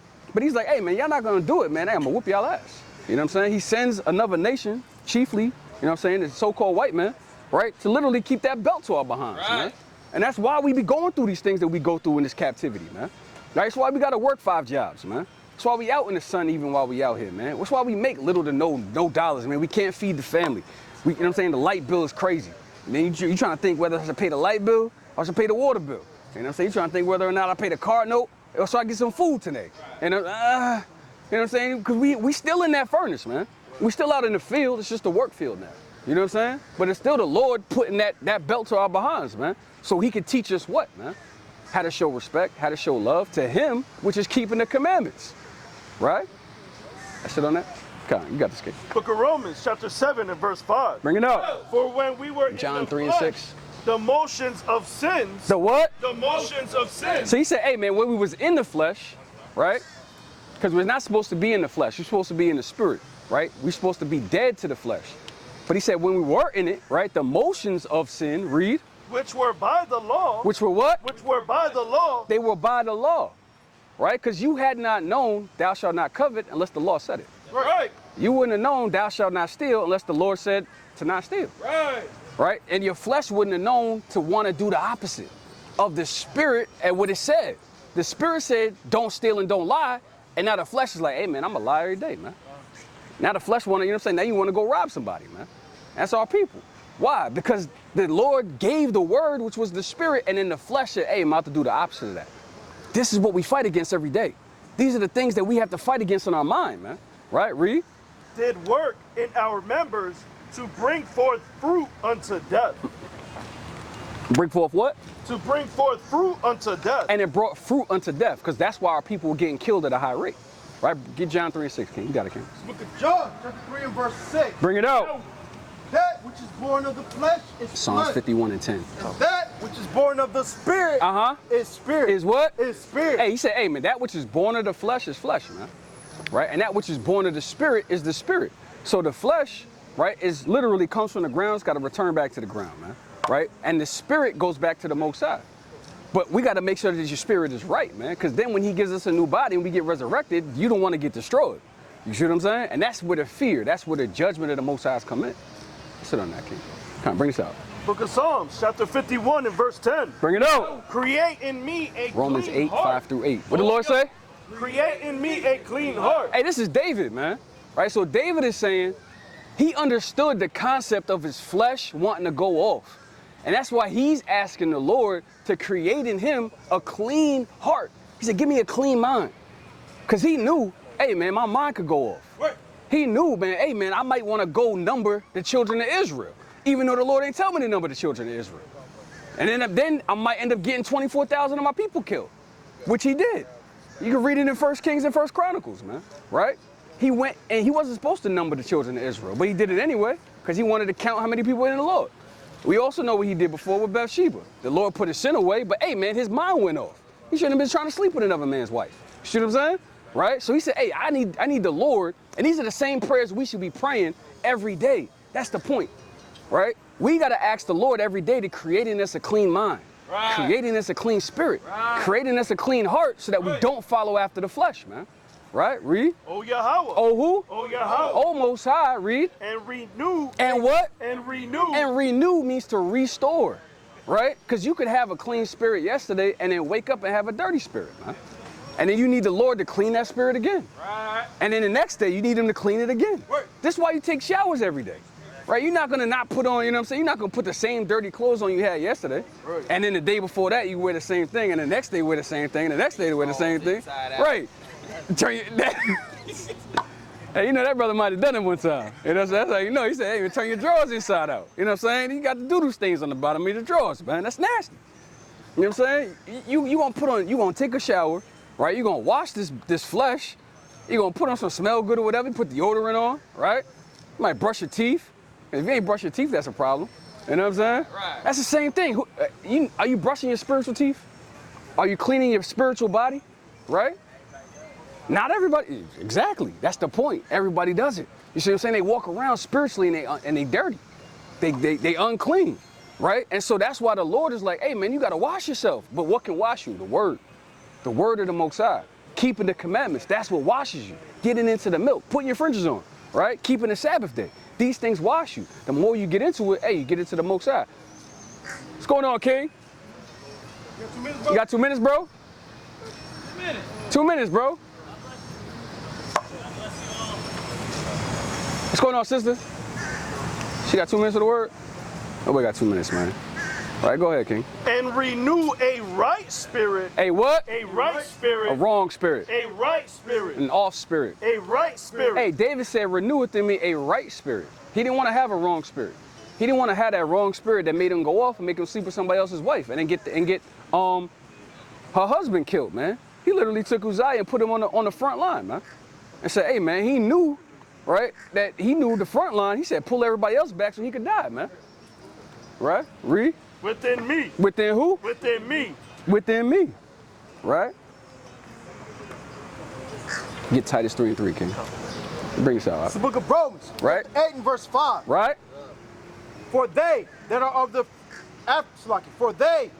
after the flesh do mind the things that are of the flesh. Right? So those people that are after the flesh mind the things of the flesh. Right? The people who all they care about is money, they don't care about the spirit. Right? They only want to be the best basketball player. Right? They only want to be the best football player, the best dancer. Right? They want to be everything else but what the spirit says. You see what I'm saying? They want to be everything opposite of what the spirit is. Right? Read. But they that are after the spirit, the things of the spirit. Of the what? The things of the spirit. But when you want to continually be mindful of the spirit of the Lord, right, then your spirit wants to constantly what? Please the Most High. Like David. David said, hey, create in me a clean heart and a clean spirit so that I can serve the Lord, right, in righteousness. These are prayers that we should be praying on a daily basis, right? You're going to read through 8, King. Verse 6. For to be cardinal minded. For to be what? For to be cardinal minded. So that's the key, right? Sometimes we got to read these precepts slow and understand what Paul is saying. He said to be carnal minded, right? So the carnality starts in your mind, right? If I think about stealing, Then I'm gonna devise a plan to steal. Right. And then I'm gonna put it into action and actually go steal. Right. Because my mind was carnal and thought about breaking the commandment, which says, thou shalt not steal. See what I'm saying? So all those things that happen that are carnal come in our mind first.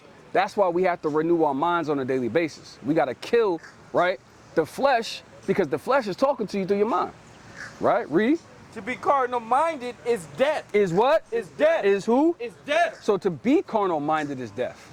To always allow your mind to tell you what to do and not really refer back to the Lord and refer back to the commandments and to refer back to what he says, hey man, that's death, man. That's gonna lead us to destruction. It's not gonna lead us to immortality. Right. It's not gonna lead us to a kingdom. It's not gonna lead us to Yahushua. It's not gonna lead us to rulership. It's gonna lead us to literally dying with the heathens, man. That's what it'll lead us to, right? Read. But to be spiritually minded. But to what? But to be spiritually minded. Read. Is life and peace. Is what? Is life and peace. Life and peace. That's all we want too. That's all Jake want, man. We want to live a peaceful life, man. Right? With your kids, with your wife, man. That's all we really want at the end of the day. But we can't do that outside of Yahushua. You can't live a life of peace outside of the Most High, man. Right? You can't, it's impossible to do that. Right? Read. Right. Because the carnal mind is enmity. Is what? Is enmity. So that word enmity is, again, is contrary. So he's saying the carnal mind, which is the flesh, is at enmity, which literally is contrary. It's at war with what? Against God. Against who? Against God. Against the Most High. Against the spirit of the commandments that we were given. You see what I'm saying? Our mind is literally at war with the Lord. It's at war with the spirit. Because our spirit wants to do right. Your inner man is like, yo, man, I want to do this. I want to be in this thing. I want to keep the commandments. And then it's like, your flesh like, oh, yeah, man, nah, man, let's take a day off. Let me just chill today. You know what I'm saying? Let me go do this thing that I've really been wanting to do for the past 2 weeks, man. Let me go get that done first. And then it's like, no, bro. Your spirit is like, no, you're trying to fight it, but then you don't know how to fight it. Right. Because you don't understand that you got to get into a routine to kill that thing every day. If you don't kill that carnal mindset, then you're going to walk after the carnal mindset, which is going to lead you to death and not lead you to immortality. Right. Right? Like mold, it just keep growing. Right. And afterward, what? Choke you out, man. Right. That mold. Can't breathe. Right, hemmed up, can't breathe. And when you can't breathe, what happened, man? No oxygen in the lungs, and then you die. Right? That's the same thing. That's literally what it does, man. It'll choke you out, man. Right? Read. For it is not subject to the law of Yahweh. It's what? It is not subject to the law of Yahweh. So that flesh, man, it's not subject to the Most High. Your spirit is subject to the Lord. That's why he's going to destroy this flesh and give us new bodies, right? Where it's going to ultimately, we got that new body. It's going to program us to keep the commandments, and that new body's going to be spiritual. That's not going to be a carnal body that he's going to give us, this brand new one. It's not going to go off, right? He's going to program us literally to be able to walk right before him. But that's not what we're doing now. We're fighting against this flesh every single day, right? Read. Neither indeed can be. Neither what? Neither indeed can be. Uh-huh. So then, they that are in the flesh cannot please Yahweh. Can what? Cannot please Yahweh. Those that are in the flesh cannot please the Most High, Yahweh Bashem Yahushua, right? Because you're walking after a carnal mind. You're walking literally everything opposite and contrary to the Lord, because the law was spiritual. And now you're walking after that, which is literally contrary to the Most High. Right, that's it on that. That was verse 8, right? Yeah, that was 8. Come on, that's it on that. You bring this out, King. Book of Titus, chapter 2, verse 3. Bring it out. 2 Corinthians 10, 3 through 6. That they be in behavior as becometh holiness. Not false accusers. Not what? Not false accusers. That's Titus 3 and 3. Oh, 3 and 3? Come on. Book of Titus, chapter 3, verse 3. Bring it out. For we ourselves also were sometimes foolish. For what? We ourselves also were sometimes foolish. So Paul is reminding Titus. He was like, yo, man, we was at one point, before we knew the Most High, we was walking foolishly, man. We was walking like these other people, man. Right? And so for us to think that the Most High can't change our heart and make us walk like that again, hey, that's off, man. If you don't think the Most High can send you back into the world, he can do it, man. He don't need me. He don't need Drizzy. He don't need G. He don't need Julio. He can raise some brand new brothers to come out here and do this thing, man. Right? He don't need us. But at the end of the day, we need the Most High. And we need him so much, man, that he's literally our everything. So we literally got to make sure that what, man? We got to remind ourselves, hey, we was like that back in the day. Right. When we were walking not in the Most High, in the flesh, carnally minded, not walking in the spirit. So we have to make sure that we constantly keep that in front of the forefront of our mind so that we can stay what? Humble, to stay meek. That's what these things are for. They help us to stay meek and help us stay humble before the Most High. Right, Julio? Right, keep going. Disobedient. What were we? Disobedient. Hey, we were disobedient to the Most High. It was 33 years of my life before I came in this truth, man. I never had fringes on. That was me disobedient, being disobedient. I didn't keep the Sabbath day, smoking weed, selling weed, right? Had 15, trying to get cars, trying to get money, had a whole lot of women. You know what I'm saying? I was wilding out, man. And that was because I was walking after the flesh, right? But when now, hey, I remember those things. Like I said, I got a book, bro. I got 7 books, man. Maybe like 8 books now. Of just all the things that I know I've done wickedly, or I might have thought about that were wickedly, that I had to ask the Most High to forgive me for, right? And I keep that book to remind myself that, hey, I don't want to go back to that being that person, walking carnally minded. That helps me to stay spiritually minded because I see where the Lord brought me from, right? So I know not to go back there, right? But the minute you think, hey, man, I'm all right, I'm cool, I'm in this thing, you know what I'm saying? You know what I'm saying? Like, hey, man, like this other brother, you say I'm past that. Right, you past praying, past keeping the commandments, the simple things. You don't want to do that. Hey, man, the Lord will have you jammed up, man. Hey, you end up in this thing, man. Right? Read. Deceived. What are we? Deceived. We was deceived, man. I was deceived, right? Before I came into this truth, knowing who I was. Right? Read. Serving diverse lusts. Serving who? Serving diverse lusts. Hey, we serve diverse lusts, right? Lust of the flesh, right? After women, right? Lusting after the bag. Lusting after just, enjoying myself, being free, smoking weed, right? All those things I was lusting after, man. I was drawn to those things. My flesh wanted to do those things. And to say that the flesh don't still want to do that thing, that's off too, because it does. But I got to kill it every day, right? I got to kill it every day so that I can stay spiritually minded, right? I got to die to sin so that I can live and marry Yahushua every day, right? Read. And pleasure. And what? And pleasure. Right? Living in malice and envy. Living in who? Living in malice and envy. Malice, right? Hatred towards our brothers, man, right? Towards our sisters, man. We never show real love to our people, man, right? Me pulling up to 7-Eleven, you know what I'm saying, when I was back and I was not in this thing, man, and I, you know what I'm saying, the homeless man there, he like, hey, man, can I get $2? I give him $2 so he can go buy a Lucy. You know what I'm saying? That's wicked. Work. You know what I'm saying? That's not love. Just because I gave that brother $2 and I'm thinking to myself back then, hey, man, the Lord see this good deed, man.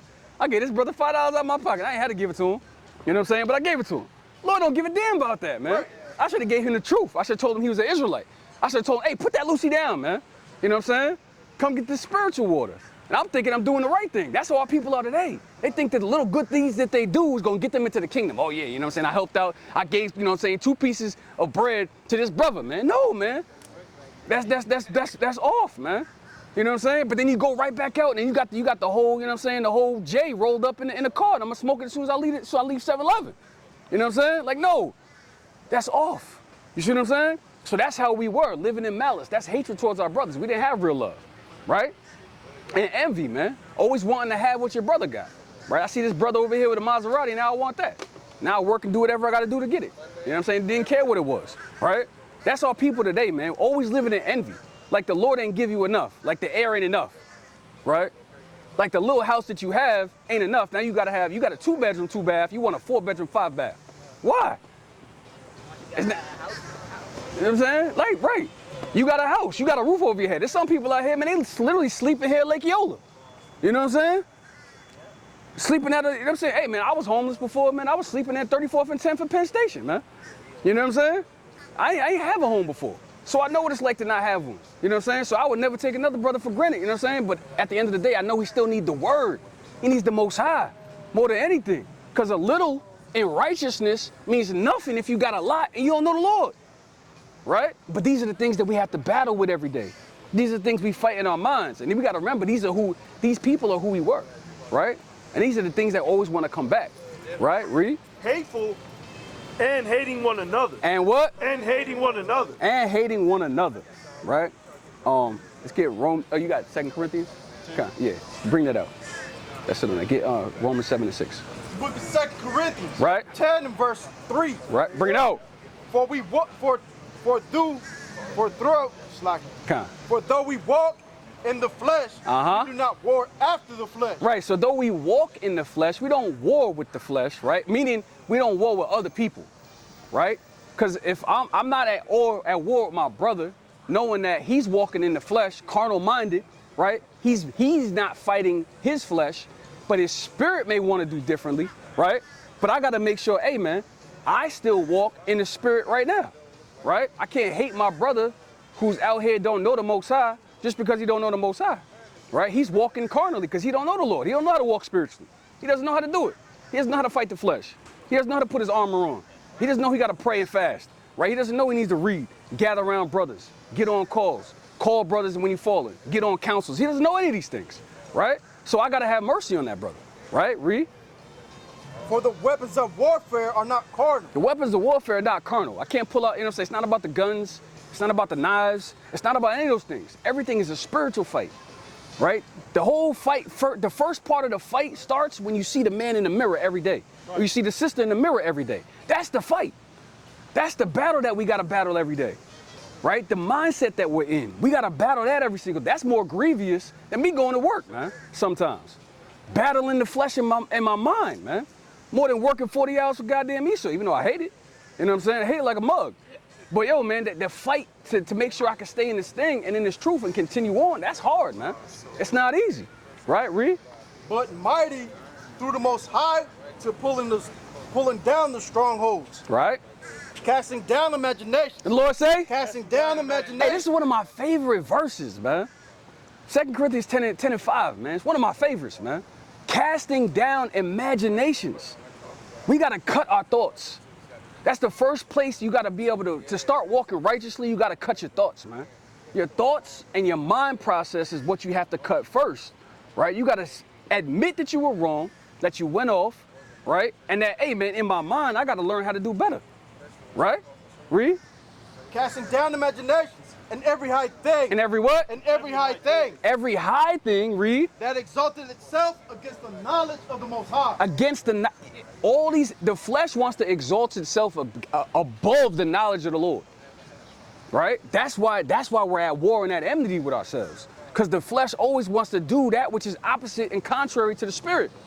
So it's trying to exalt itself above the Lord, just saying, you know, that's pride. And we just talked about that. That's what Elder was saying. And that's what Raul was going into, right? Pride wants to exalt itself above the knowledge of the Most High and the spirit of the Lord, right? So you have to cast down that, because the pride starts in your mind. Right, read. And bring it into captivity. And bring it what? And bring it into captivity. Hey, just the same way these damn heathens brought us into captivity is the same way you gotta bring sin into captivity, man. You gotta hem sin up, bro. Sometimes you gotta literally hem lust up, man. You know what I'm saying? Put it in a chokehold, right? Go read, you know what I'm saying, Job 31:1 or Proverbs 25, and what is that, 28? Put your spirit under subjection, man. Sometimes you gotta hem it up like that, man. You gotta bring sin into captivity, man. Read. And bring it into captivity every thought to the obedience of Yahweh Shai. You gotta bring into captivity those thoughts unto the obedience so that they obey Yahweh Shai. That's how you walk in the spirit. Because the flesh wants to do that's what's contrary. So you bring that thought that was contrary into obedience, you bring it captive to the Most High, right? Because check this out, if I wanted to, right, Raul, if I wanted to take and sacrifice a goat, he's not gonna go willingly. A goat not gonna want just let me just walk him up there and kill him, right? I gotta literally hem it up, tie it up, drag it. He be kicking me. He gonna be fighting. He might try to bite me while I'm trying to take him to go get slaughtered, but he's not trying to die. That's the same thing with sin. Sin don't want to die. He want to stay there. He want to keep plaguing your life. He want to come back. He don't want you to get the kingdom. You see what I'm saying? He don't want you to get the kingdom, but you to get the kingdom. So sin gonna keep trying to fight until what, man? His flesh is gone. And that's where it starts. Sin is in this thing right here. So that's where that battle starts. So you gotta make sure, hey, you gotta literally take its behind captive, man.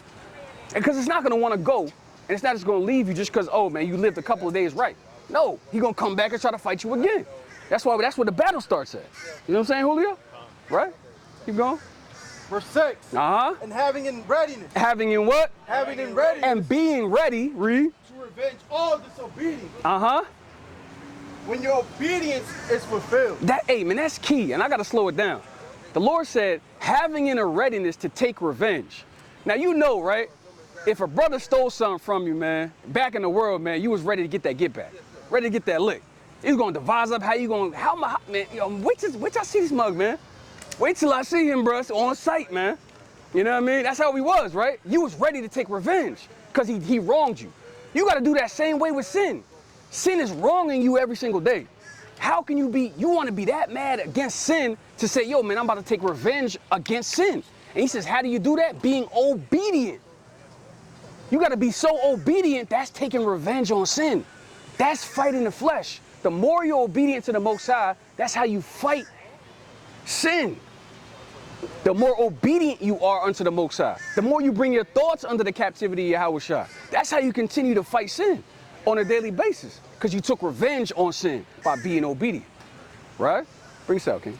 Book of Romans, chapter 7, verse 6. Bring it out. But now we are delivered from the law. Philippians 3 and 3. Being dead wherein we were held. We were what? We were held. He said, now we're delivered from the law, right? Because now we're living for Yahushua. He said, now we're dead to sins and we can live for the Most High, right? Read. That we should serve in newness. We should what? That we should serve in newness. We got to serve in newness, man.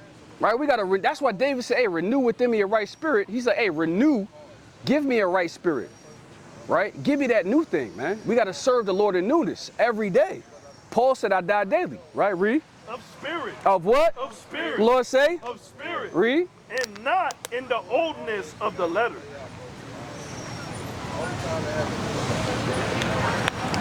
Come. So the Lord said we got to walk in newness of spirit, not in the oldness of the letter, man. Not in the carnal mind. All right, bring us out, King. It's the book of Philippians, chapter 3 and verse 3. Bring it out. Romans 7 and 7.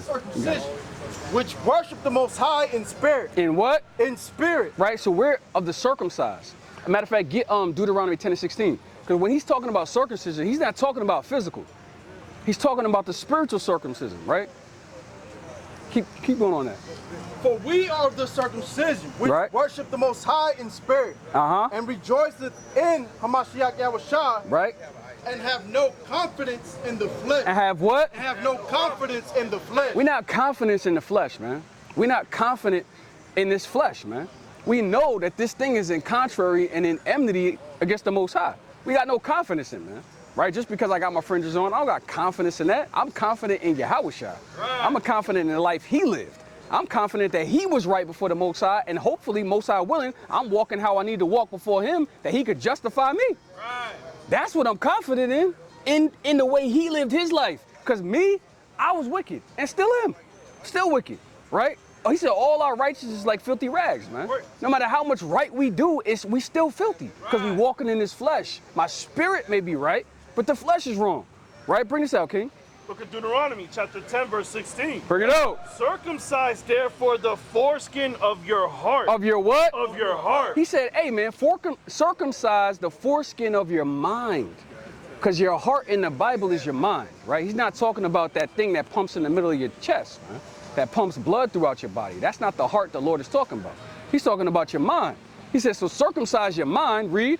And be no more stiff-necked. And be what? And be no more stiff-necked. And don't be stiff-necked, right? Don't be rebellious, right? Don't walk carnally minded, right? Don't walk at enmity to the Most High. Don't walk contrary to the will of the Lord, right? And we know the will, right, is to keep the laws, man. It's keep the commandments, right, of the Most High. He said, hey, don't do that, man. And the only way you could do that is by what? Killing his flesh every day, right? Like Paul did. He said, I die daily, man. Right? That's it on that. Back to Romans 7 and 7. Book of Romans, chapter 7, verse 7. Bring it out. What shall we say 1 then? Corinthians 15 and 56. Is the law sin? Is the what? Is the law sin? He said, hey, what? So Paul is still talking, right? We're only in verse 7. Right? Paul said, hey, man, he said, is the law sin? No, man. It's not sinful, man. Telling somebody they should not commit adultery, that's not sinful. Telling somebody that they shouldn't steal, that's not sinful. The law is not sin, right? It's spiritual, right? But this flesh that we battle, that literally is what's keeping us, is holding us back, man. Read. Yahweh forbid. The Lord say? Yahweh forbid. He said, hell no, man. Hell no, it's not, right? Read. Nay, I had not known sin. I had what? I had not known sin. I had not known what sin was, read. But by the law. But what? But by the law. But by the law, because the law literally came, it was spiritual, it told me not to do these things, and then the flesh wants to do the opposite. Right, so we say I wouldn't have known what sin was if it had not been for the words of the Most High saying what sin was, what not to do. And then the flesh automatically wanted to go off, right? That's it. For I had not known lust, except the law had said. Right. Bring this out, King.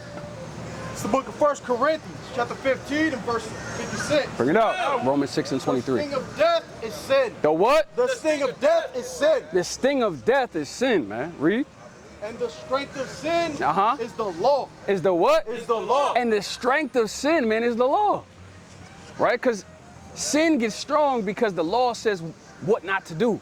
And it makes you go off, which could cause you to die. So that's where the strength of sin comes in. It's literally in the commandment of the Lord. But the law itself was spiritual. But it brought forth death because our flesh wanted to do the opposite. So that's where the strength came in, right? Read. But thanks be to the Most High, which giveth us the victory through our Lord Yahushua HaMashiach. Right. So through Yahushua HaMashiach, we get the victory. Right. Not through the law, not through just keeping the commandments, but it's by faith. Right? Because ain't no brother here kept Passover in Jerusalem. Right? Ain't no brother here kept Pentecost in Jerusalem. Tabernacles in Jerusalem. Right? Because 3 times a year we're supposed to present ourselves before the Most High. Right? But we know, hey, the Most High, through the blood of Yahushua, is going to cover us where we fall short. Because we in this captivity, man. Brothers can barely make ends meet. How the hell we going to take a trip over to a land, man? Right? I don't got enough of that damn plane ride. And the land's defiled. And it's defiled. It got to get cleansed by the priest, man. It got to get cleansed first. So you can't go there and keep a righteous feet. Right. The land's defiled. Right. Ain't gonna be nothing but damn. You got the Edomites over there, man. Right. And they all faggots, half of them. Right. And it's crazy, man. Yo, one of the most outside of here, man. Israel has probably the most homosexuals, man. Which is crazy. I was just talking about that when I came in. Yeah, bro. That's why this place is spiritually called Sodom and Egypt, man. It's spiritually called Sodom and Egypt, man, because nobody approached with homosexuality more than America and Israel, man. Right? The Israelis, right? They the ones that promote the pornography. Right. The damn Jewish man got you know what I'm saying, got the rights to all of that, man. That's because he makes the most money, man. Right? Book of Romans, chapter 6, verse 23. Bring it out. For the wages of sin Hebrews 9 and is 27. death, but the gift of Yahweh is eternal life through Yahushua HaMashiach. Right, the wages, right, the payment for sin is death. Right? So because the flesh, right, is always at war and at contrary, we gotta die. Right? That's the payment for it, right? He said, but the gift that the Lord can give us and that we're trying to strive and obtain is that life in Hamashiach wa Malak Yahushua. Right. The only way we can get that, man, is walking in the spirit. Is walking after the life that he lived. Is killing this thing every day and denying this and living for the Most High through the spirit, man. Right? Bring us out, King. It's the book of Hebrews, chapter 9 and verse 27. Romans 7 and 8. And as it is appointed unto men once to die. How long? Once to die. How many times? Once to die. So the Lord only appointed unto men, the Israelites, once to die. Because we're in the flesh, right? And Adam transgressed. So now he appointed into us one time to die. Not twice, right? Because we're going to get resurrected. Y'all, everybody believe in the resurrection. But you don't want to die again, right? It was appointed once to die, not the second time, right? The second time you're supposed to live for immortality. But you're not going to get that if you're not keeping the commandments now. If you're not killing the flesh now. If you're not walking after Yahushua now, right? You're going to die. You're going to die again. We read it before, Daniel. Some people will get resurrected literally to everlasting life and some to eternal everlasting contempt, man. Right? Where the Lord's going to put you to death again. You don't want to be that, brother. Right? You should be afraid of that, right? Your soul, he said, be afraid of the one who can destroy your soul and your spirit. Hey, you don't want to get resurrected to die again. That's horrible, yo. If you don't think, if you ain't never really meditate on that, man, and think about it, like you die, and ain't nobody died before, so we don't know what it feel like, right? But I'm sure it don't feel good, right? To now no longer be amongst the land of the living. But then in the end, thinking about how the Lord's gonna resurrect everybody and he gonna kill you again? Like that's a horrible judgment, man. Like if you don't fear the Most High and fear that, man, you don't have fear of the Lord in you at all, right? And that's how you know, hey man, I need to change my mind. I need to change the way I'm thinking. I need to change the way my thoughts and how I'm looking at the future, man. Right? Because you don't want to have that literally sit here and then die again, man. That's a horrible way to live, man. Right? And a lot of our people are not thinking like that. Right? They're thinking, hey man, this is all I got. YOLO. I only live once. Like, no, man, you could live again, but they don't believe in that. You should have, right. Right. Ain't no more after this. Right. I live it up. You know what I'm saying? What Drizzy say? Turn up till you burn up, man. Turn up till you burn up, right? Keep going, King. But after this, the judgment. After what? But after this, the judgment. He said after this comes the judgment, man. There's more to this, man. This ain't everything, man. That's why, you know what I'm saying? That's why the Hebrew boys, right, could sit there and look at their mom who said, hey, man, keep the commandments now, I'm going to see you again. Because she believed and said, yo, man, there's judgment after this. I know there's going to be another immortality. I know we're going to keep the commandments now, and hopefully most are willing, he'll resurrect us to eternal life, man. That's what she told them. Hey, man, keep the commandments. Tell these heathens to their faith, man, they can go kick rocks, man. I'm going to do what I got to do for the Most High. Right? That's it on that, King?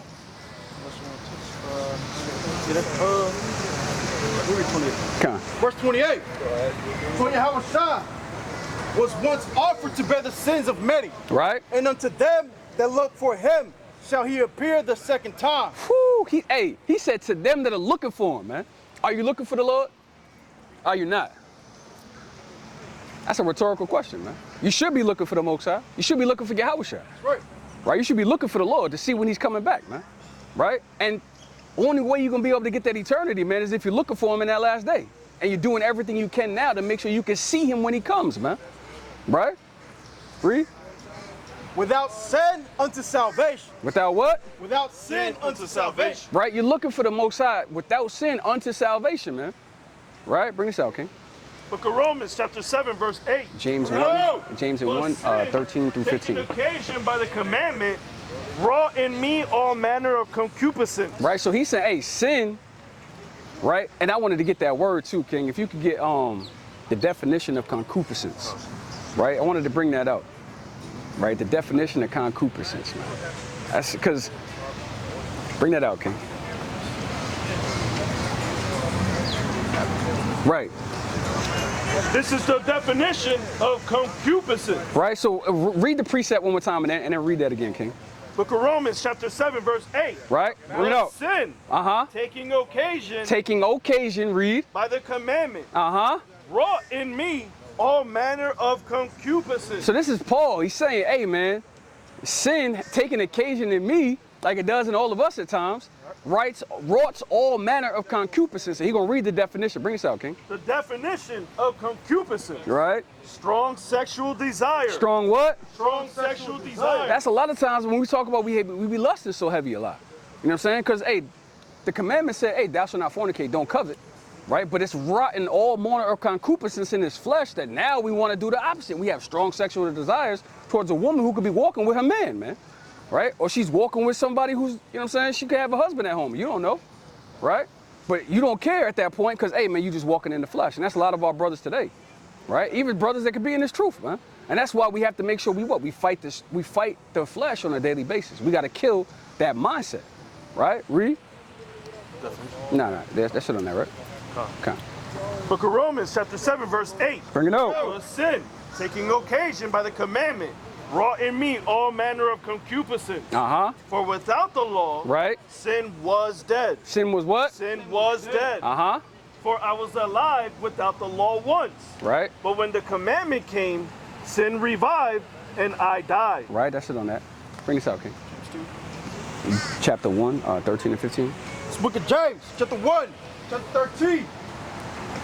James 1 and 13. 1 Corinthians 10 and 13. Let no man say, when he is tempted, I am tempted of Most High. Right, so, hey, the Lord is saying, hey, man, when you get tempted and you get proven, right, or you feel like you about to go off, don't say, hey, the Lord is testing me, the Lord is proving me. He's like, no. Read. For the Most High cannot be tempted with evil. Right. Neither tempted he any man. Right, so the Lord don't tempt nobody. He don't get tempted with evil, and he don't be tempted you. Right, it's not the Most High. Read. But every man is tempted when he is drawn away of his own lust. Of his what? Of his own lust. Of his what? Of his own lust. When you get tempted of your own lusts and the things that you see, right? And the things that you look at and the things that you scroll on Instagram on all day. You know what I'm saying? Or you looking on Facebook all day. That's what's tempting you. That's what's testing you. That's what's making you lust more, right? That's what's making you want to fornicate more, right? Because you're looking at it all day. You didn't have to choose to look at it, but you chose to, right? It's a choice that you made in your mind, right? Which was carnal, which is always trying to work that which is opposite of the Most High. Read. And enticed. And what? And enticed. Then you get enticed. Now you see some things on there, right? Next thing you know, you're trying to slide into a DM, man. Right? Hey, that be brothers nowadays, right? They slide into a DM, man. Right? And now they got enticed. They saw it, right? Oh, shoot, she bad. Next thing, you know what I'm saying? You slide again. Ah, dang, she bad. Right? Next thing you know, you slid into a DM. Now you enticed. Right? Read. Then, when lust hath conceived, it bringeth forth sin. Right? So now it's conceived in you. Now, next thing you know, you're talking to her. Right? Now you chopping it up. Right? In the DMs. You ain't ask her if she got a man. You ain't tell her you was a Hebrew Israelite. You ain't tell her that she's an Israelite. You ain't say none of these things. Right? You just slick with it. Right? Next thing you know what happened. Right? Yeah, you ain't tell her you was in the faith. She got to get a head wrap and fringes on. She got a head and you ain't say none of that, did you? No. Because now you enticed. And then to bring forth sin, next thing you know, you meeting her. Right? You meet her, you go out to eat, you get dinner, next thing you know, you with her, man. Now you done lay with her. You know what I'm saying? You did all of that thing and you don't even know, she tell you she got a husband, man. She got a man. And you don't care. Because now what? The lust and conceived in you started up here, came to this, next thing you know, it came to an action, and now what? Now you met her and you committed sin. You see what I'm saying? That wasn't the Most High doing that. I mean, through the Spirit, we could go into it because it really was, but at the same time, it's like, yo, you had the opportunity at any moment to cut it off. You should have, right? But you didn't. Why is that? Because you didn't kill the flesh. Right. You walked not after the Spirit. You walked after the flesh. Right? Read. And said, when it is finished, bring it forth death. Bring it what? Bring it forth death. And when it's finished, man, it literally, because now you feel bad, you ashamed, right? You're not walking that way you used to walk. You're not calling brothers no more, right? Now you done backtracked, you done backfell, man. You ashamed, right? You're not getting on calls and what. Hey, man, all of this is all those things that bring forth death. And then slowly that little thing can start eating you up out of the truth, man. Right? So that's how just such a small situation can turn into something big. Because in your mind, you didn't kill that thought.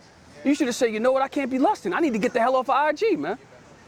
And look, and I'm gonna give you the hint, man. Hey, look, if IG's one of those things, man, you be on all the time, yo, delete it. It's gonna hurt the flesh. You know what I'm saying? Even in your thought, in your mind, thinking of deleting it, maybe like, man, I don't want to. That's the flesh not wanting to do what the Spirit says, right? Because the Spirit is saying, hey, man, delete it. Because it literally leads me to too much sin. Or Facebook, delete it, right? Get rid of it. It ain't profiting you nothing. It's not benefiting you at all, so get rid of that damn thing. You see what I'm saying? Just like old friends you gotta cut off. I can't be around the same dudes I used to be around, man. All they used to do was sell drugs. So why I need to be around them, saying I'm a Hebrew Israelite, and I'm from the tribe of Judah, telling them who they are, and I'm selling drugs with them. What the hell is the difference? There is none. You see what I'm saying? There's no difference between me and them. So I had to cut people off. It's the same thing. You gotta cut IG off, cut it off, man. You gotta cut certain sisters off, cut them off, man. Right? You gotta start cutting off those things in order for your spirit to be able to walk in the Spirit, man. Right? You gotta cut off the flesh and the fleshly desires. Right? That's it on that, kid? Oh no, keep going. Oh, that was 15? Yeah, that was 15. Come on, you got this, King. Book of 1 Corinthians, chapter 10, verse 13. 1 Peter 1, 6 and 7. There hath no temptation taking you. There have what? There hath no temptation taking you, but such as is common to man. So he's saying, hey, man, Paul, and this is what Paul is saying. Hey, there's no temptation that this brother went through, or this brother went through, or that brother goes through. That's not common to everybody. Happens to everybody. Right? Happens to me, happens to Raul, right? Happens to Elder, happens to G, happens to Mel, happens to all these brothers. You see what I'm saying? But the difference is, how do we handle it? Do you allow it to overtake you, or do you kill it? You see what I'm saying? Do you kill it right ahead of time, right? And walk in the Spirit. This is the difference. This is what we got to continue to do. We got to walk in the Spirit, man. Read.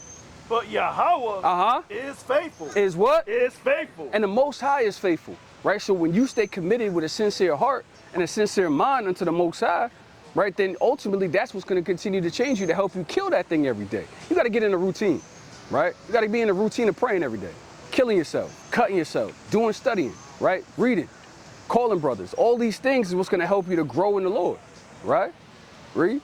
Who will not suffer you to be tempted above that ye are able. Right, so the Lord knows what you can handle and what you can't handle. He knows what's too much for this brother, right, might kill you, right? Or what's too much for that brother, right, might take me out, right? But he knows what he can handle, what he can handle, because he knows every brother's spirit, and he knows how each brother's praying, right? But he knows whether or not you're going to choose to walk after him, or if you're going to choose the flesh and walk contrary with the Most High says, right? So we have to ultimately be like David and ask him, yo, can renew a right spirit, make me follow you, help me to help want to be more like you, right? We got to ask, those are prayers we got to ask for. We got to ask the Most High to literally help us to do better, because the flesh don't want to do it. The spirit wants to, but the flesh don't want to do better. So we got to ask the Most High to literally help us to serve him more, right? To walk uprightly before the Most High, right? And we have to constantly do that. You can't get lazy in this thing. You can't get slothful, right? Read. But will, with the temptation also, make a way to escape. Make a what? Make a way to escape. So the Lord is saying, hey man, just like that IG example I used, the Lord makes a way to escape, right? You got the delete button, you got the uninstall button, right? You can delete somebody's phone number, right? Because most of us don't remember phone numbers anymore anyway, right? You know what I'm saying? Like most of us don't even know your own number. You know what I'm saying? You be looking at it like, oh, well, what's my number? You know what I'm saying? So if you can't, that's why if you hit delete, hey man, that person's gone. You don't got to worry about that no more, right? That's a sin that you just cut out of your life, right? That's the same thing we got to do nowadays, man. We got to cut certain stuff out of our lives, man, right? And we got to keep cutting it out for what? For the Most High, because we have a kingdom and something we're trying to work towards, right? That's it on that. Bring us out, King. 1 Peter 1:6. Come It's the book of 1 Peter. Romans 7 and 9.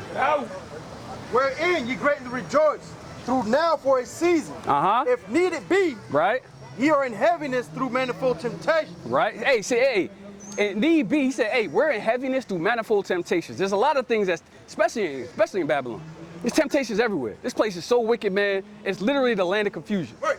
Right? Nothing is godly. They're saying that if you're trying to walk right before the Most High, they're saying you're off. Right. And they say if you walking opposite of the Lord, they're saying they right. That's why this place is crazy. Literally, they say the good is evil and evil is good. That's how they look at things nowadays, right? So we say, hey, we in manifold heaviness, man, and temptations is everywhere, right? You got women walking around half naked, right? You got homosexuals walking around left and right? You got people out here trying to steal. You know what I'm saying? You can't walk in certain hoods because you might get shot, right? You might get killed, you might get robbed, right? Because our people ain't keeping the commandments, man, right? So this is heavy and manifold temptations that we're in. Read. That the trial of your faith. That the what? That the trial of your faith. Don't miss that part. It's the trial of your faith. You got to think of it like you're in a courtroom. The Lord is the judge.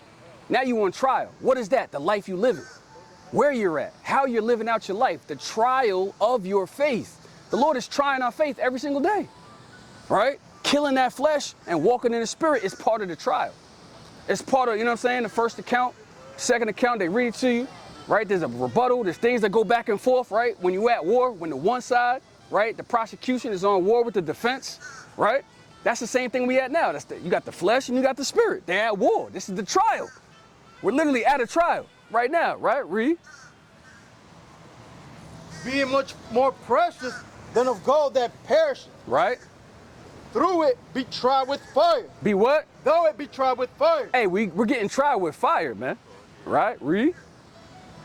Might be found more praised and honor and glory at the appearing of Yahushua HaMashiach. Right, so that's the point. You want to be able to have enough faith to understand that you did all you could, you passed the trial, so that when the glory of the Most High and Yahushua appears, right, it's to everlasting, you know what I'm saying? You're not ashamed. You're now going to have a whole bunch of, what's the word I'm looking for? You got faith, man, right? That's kind of as plain as I could put it. Right, you got faith to understand that, yo, man, I did everything that I was supposed to do. I walked rightly. You know what I'm saying? I don't have no shame and no guilt because I knew I was trying to do everything I could with a sincere heart, that when Yahushua appears, he might say, well done, man. Right? You want to have that confidence, but you can't have that if you know you was losing the fight every day. Right? You can't have that confidence, you know you wasn't keeping the commandments. You can't have that confidence, you know you was sneaking off doing all types of wild stuff. You can't have that confidence. Right? You going to sit around? Go ahead, King. And also purifying or blotting out those blemishes of the world. Right. When Yahushua get back, hey, you want to be clean, man. Right. You want to be clean. You want to be that, and that's the point. And that's what beautiful point Raul just made. You want to be clean. You want your spirit to be clean, because that's what he's going to be looking at. The flesh is going to die. He's going to be looking at your spirit. Is your spirit clean? Right? Was you walking uprightly with a sincere mind and making your flesh, right, be subject to the Lord? Or were you doing opposite? Right? Were you allowing your spirit to be subject to your flesh? Right? That's what the Lord is trying to come back and see. Right? That's it on that. Bring this out, okay? Book of Romans, chapter 7, verse 9. Bring it out. For I was alive without the law once, but when the commandment Deuteronomy 8 and 5. sin revived, and I died. Right? That's it on that. Hold that. Get Deuteronomy 8 and 5, King. It's the book of Deuteronomy. Hebrews 12, 5 through 7. Chapter 8 and verse 5. Bring it out. Thou shalt not thou shalt also consider in thine heart, right, that as a man chasteneth his son. As a what? As a man chasteneth his son. So we talked about it, right? That the Lord ultimately, right, trying of our faith, just like the man that chastens his son, like I discipline my son, right, when he does wrong, and my daughter when she does wrong. Read. So the Most High thy power chasteneth thee. So the what? So the Most High thy power chasteneth thee. So the Most High chastens us, man. He chastens us the same way a man would discipline his son or a mother would discipline her daughter, man. That's how the Lord deals with us. You got Hebrews, King. Bring it up. Book of Hebrews, chapter 12, verse 5. Get out. And ye have forgotten the exhortation which speaketh unto you as unto children. Right. My son, despise not thou the chastening of the Lord. The Lord say? Despise not thou the chastening of the Lord. Right, so we can't despise the chastening of the Most High. What is that, right? What is, to despise the chastening of the Most High, right, is ultimately to not want to correct yourself when you're wrong. Not allow brothers to correct you when you're wrong, right? Or call you out when you're wrong. Like me, I just got called out today, man. I was late, right? And Raul was like, hey, man. I said, bro, you wasn't on time, King. And all I could say was Salaki, you know what I'm saying? But I had to take that rebuke, right? I had to take that chastening from that, because I should have been here, you know what I'm saying? I should have got here a little bit sooner. I should have got picked up elder a little sooner, you know what I'm saying? But I had some things that happened at the house, but that's still not an excuse, right? That's not an excuse at all, right? So I got to take that. That's part of my, you know what I'm saying? Be taking my behind whooping, just like just like everybody else has to. You see what I'm saying? But just something from that small, I can't be like, yo, Raul, man, why, bro, you can't say that, man. You know what I'm saying? Like, no, that's pride. You see what I'm saying? That's pride. That's what coming in the wrong spirit, right? That's not being humble. That's not allowing yourself to say, yo, man, that correction is coming from the Lord. Raul's speaking in what the Most High would tell him to say. And he's correcting me in righteousness. That's a beautiful thing. That's helping me stay, you know what I'm saying? Now I know next time, yo, man, I got to do better. I got to make sure I try to get everything else in the house in order better in the beginning, so I could pick up elder a little bit earlier so we can get here on time, right? That's what I got to think about, how I could be better, right? Read. Nor faint. Nor what? Nor faint. Read. When thou art rebuked of him. Right? He said, don't faint when you get rebuked, man. You got to just take it. You got to take it on the chin, man. Because that's like my son, man. If he do something wrong, he got to take it on the chin, man. My daughter, she do something wrong, she got to take it on the chin, man. Right? And that's what I'm teaching them. You got to take it on the chin. That's what the Lord is saying, man. Right, read. For whom the Lord loveth. Whom the who? For whom the Lord loveth. See, who the Lord loves, right? We gotta really kind of think of our mindset differently, right? The flesh is thinking, oh man, the Lord don't love me because I get corrected. The Lord don't love me because I'm getting chastised. The Lord don't love me because I'm on the council. The Lord don't love me because I'm getting my ass whooped. The Lord don't love me because my family left. No, he's actually dealing with you like a son. He loves you so much that he's separating you from those things that's going to keep him from him. He's separating you from the things that's going to make you go off and die a second death, when he only appointed death to us once. You see what I'm saying? So it's not a bad thing that he cuts off your sister. It's not a bad thing he cuts off my mom or my brother. They don't talk to me no more. It's okay. I got to take that on the chin. I understand that's because the Lord is separating me for something else. And then he gave me more brothers. You know what I'm saying? He gave me more brothers now. You see what I'm saying? I may not have had these brothers if I had, you know what I'm saying? You know what? Nah, man, I can't lose my brother over, you know what I'm saying, over this, man. Right? No, I got to let things go. I got to let bygones be bygones and know that, hey, the Most High got more for me in the kingdom, man. Right? Read. For whom the Lord loveth, right? He chasteneth. He what? He chasteneth. Right? Psalms 119 and 71. That's it on that. Con. Get,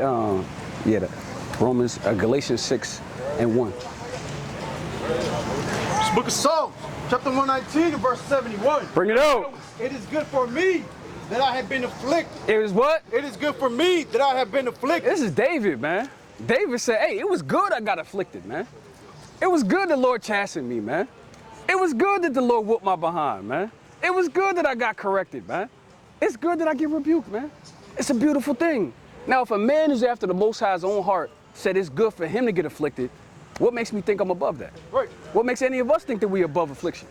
If the Lord, who, you know what I'm saying, David, like I said, a man after the Most High's own heart, who did everything he could, was talking to the Most High all the time, a prophet and a king, said, hey, man, it's good that the Most High afflicted him. Hey, it's good that it afflicts me. Right? Because he's dealing with me like a son. Right? Read. That I might learn thy statutes. That I might what? That I might learn thy statutes. Right? You guys can ever keep the sidewalk there where we have I know, just saying. Yeah, you the third officer. The third officer. Yeah, we all right here. And then we just got the cameraman, that's it. Go on right there. All right, thank you guys. No problem. Thank you guys. You're welcome. Con, you gotta keep. Hey, that's part of the afflictions, man.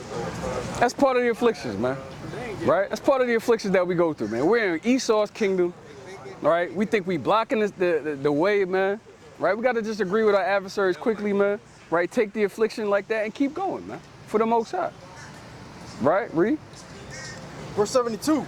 The law of thy mouth is better unto me than thousands of gold and silver. Hey, he said the law of thy mouth is better unto me than thousands of silver and gold, man.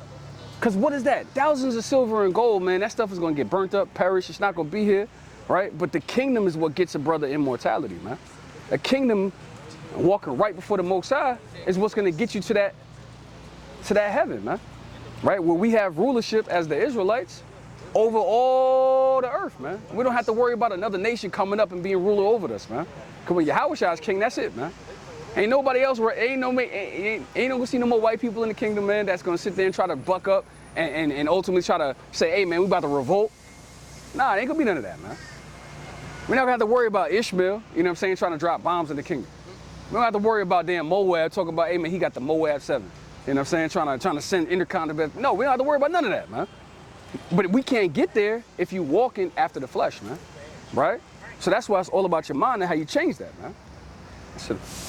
That's it on that. Bring this out. Book of Galatians, chapter 6 from the top. Bring it out. Brethren, if a man Philippians be 3, overtaken 5 through in a 7. fault, ye which are spiritual, restore such an one in the spirit of meekness. Of the what? In the spirit of meekness. Right, so you restore a brother in the spirit of meekness, man. Right? You got to be meek and humble in how you correct brothers. You also got to understand, too, when you are correcting brothers, right, the spirit that they may be walking in, right? And meet them where they at, right? Correct them in love, pull a brother to the side, right? Correct that brother, right? Correct that sister. If he listens, he hears you, man, hey, you won that brother over. Most High willingly, you know what I'm saying? He takes that rebuke, washes and cleanses out himself, man, and gets back right, right? Because, hey, you might see something in a brother that, you know what I'm saying, you don't see in yourself, right? Or he might see something on me that I can't see. Or he might see something in this brother that he can't see. So when you correct that brother, right, you help that brother to walk in truth. And no longer to walk in what? After the flesh, but in the spirit, man. Right? Because that's ultimately what it is. When you correct brothers, you're trying to put them back in the spirit of the Most High. You're trying to correct them to put their mindset back into the Lord, man. Right? Huh? That's real love, right? Yeah, that's real love. Right? Because that's what the Lord said, right? Chastening, right? That's real love. Right? Keep going. Considering thyself. Considering who? Considering thyself. Read. Lest thou also be tempted. Lest thou what? Lest thou also be tempted. Right? So, hey, he says, hey, consider yourself, right? Lest you also get tempted, right? You don't want to walk to him being hot-headed, right? When you correct a brother. This is also what Paul's talking about, right? Read. Verse 2. Bear ye one another's burden. Do what? Bear ye one another's burden. Read. And so fulfill the law of Yahushua. The law of who? The law of Yahushua. So that's that love that we're supposed to be doing, man. Correcting our brothers so that they can walk in the spirit, following after the law of Yahushua, not following after the law of sin, which is unto death, right? Which is unto death. That's what we don't want to do, right? You got this, King. It's the book of Philippians. Let me get Acts 9, 4 through 6. Bring it out. Circumcised the 8th day. Acts 9, 4 through 6. Ezra. Right? Of the tribe of Benjamin. Of the who? Of the tribe of Benjamin. So we're talking about Paul, man. Right? He says, hey, man, I'm a Hebrew of Hebrews, man. of the tribe of Benjamin, read. And Hebrew of Hebrew. As touching the law. As what? As touching the law. Read. A Pharisee. A who? A Pharisee. Read. Concerning zeal. Persecuting the church. Doing what? Persecuting the church. So Paul was going off, man. He was persecuting the church of Yahushua. He wasn't showing real love to his brothers. He wasn't correcting them in righteousness. He was just hammering them up and putting them in jail and killing them, right? And we're gonna get in depth, you know what I'm saying, and go through that. Keep going. Touching the righteousness which is in the law, blameless. Touching the righteousness that's in the law, right? He wasn't touching the righteousness this is before, right? He met Yahushua, right? Where he was gonna walk under the law of Yahushua, the law of Christ, where he's gonna correct them in peace and in righteousness and show them, hey, keep the commandments, but I ain't gonna put you to death, right? He was touching them and he's like, yo, man, I'm gonna hem you up, throw you in jail, I might kill you, man. They literally stoned Stephen, man, right? Read.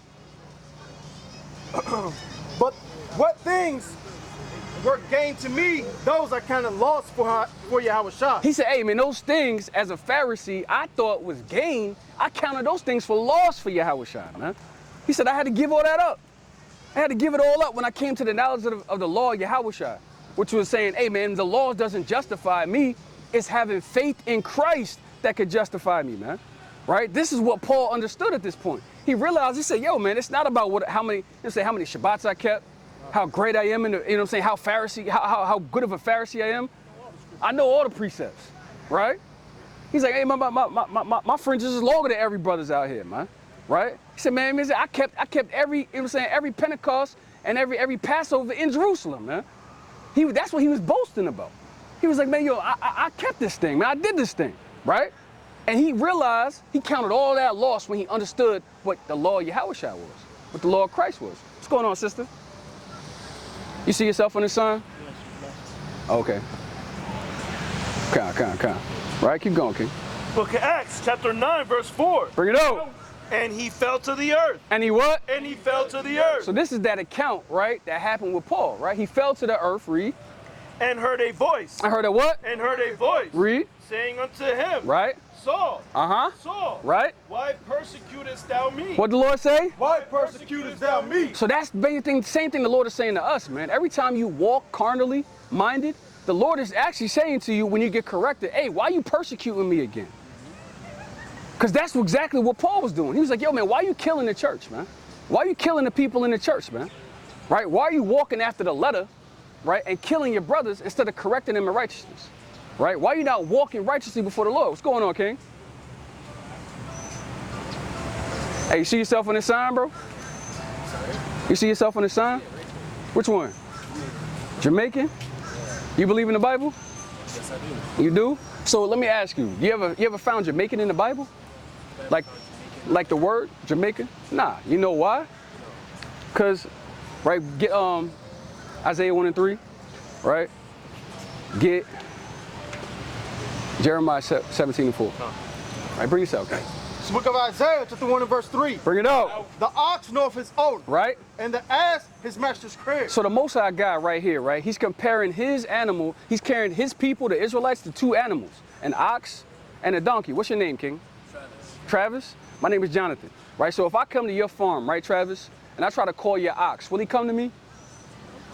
Nah, because he knows that Travis is the master, right? And if I take your donkey and drop him 15 miles up the road, he'll find his way back to Travis's farm, right? But what?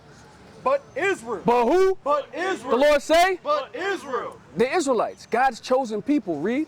Do it not know. They don't know who they are today. Read. My people. All people. My people. That's possessive pronoun. He says, my people, read. Do it not consider. They don't even consider who they are, right? Because who were your people before they got to Jamaica?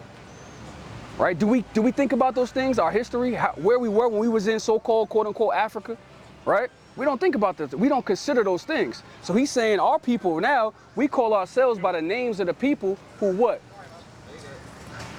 We call ourselves by the name of the people who oppressed us, right? That's what we call ourselves now, right? Because nobody's really Puerto Rican, which means a port of riches, right? You're not really Jamaican, right? Because that's literally the land, the name that was given to you by the people who brought you there, right? I'm not really black or African American because I'm not a color out of crayon box, and I can't be African American, which is two white people, right?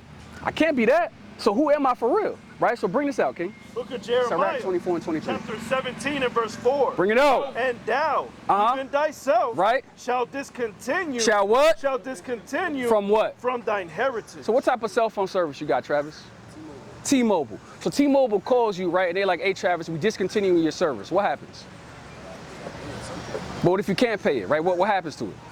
They cut it off, right? So you cut off. No more Facebook, no more IG, right? You can't make no phone calls.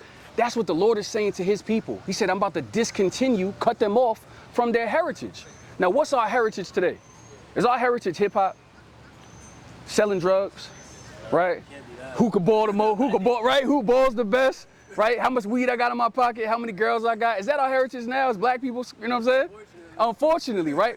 But that's because we got cut off, right? Bring this out, King. It's the book of Sirach, chapter 24 and verse 23. Bring it out. All these things are the book of the covenant, right? Of the Most High God. Even the law. Even what? Even the law. Genesis all the way to Deuteronomy. Read.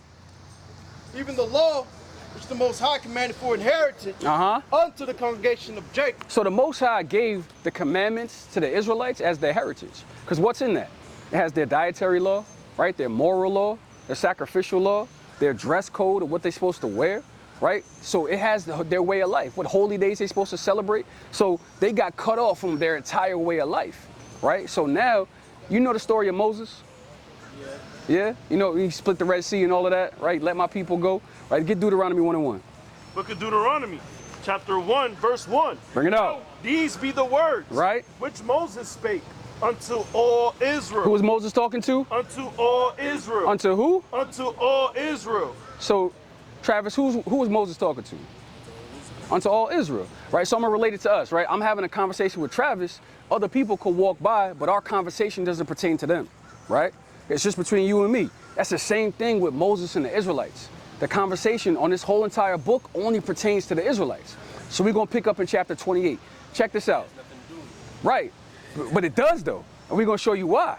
Right? Bring this out, King. Deuteronomy 28, verse 15. Right? But it shall come to pass. But it's gonna happen, right? Read. If thou wilt not hearken. If we don't listen, read. Unto the voice of the Lord thy God. Right? To observe, to do all his commandments. Just 10 of his commandments. To do all his commandments. Just the ones that I like. To do all his commandments. So how many commandments we supposed to do, Travis? All of them, right? That's plain, right? Read. And his statutes, which I command thee this day. Right. That all these curses. All these what? That all these curses. So, Travis, is a curse a good thing or a bad thing? Depends on its curses. So if the Lord put a curse on a group of people, is that good or is that bad? Depends on the curse. Depends on the curse? Yeah. Curses are bad. There's no good curses. Nah, there's no good curses out there. What's a good curse? A good curse is being rich. Getting rich? Great curse. That's a blessing. But that's a blessing. That's not a curse though. It depends on you. But a blessing is a curse. A blessing is not a curse. So look, check this out. Give me verse 45 and 46. Verse 45.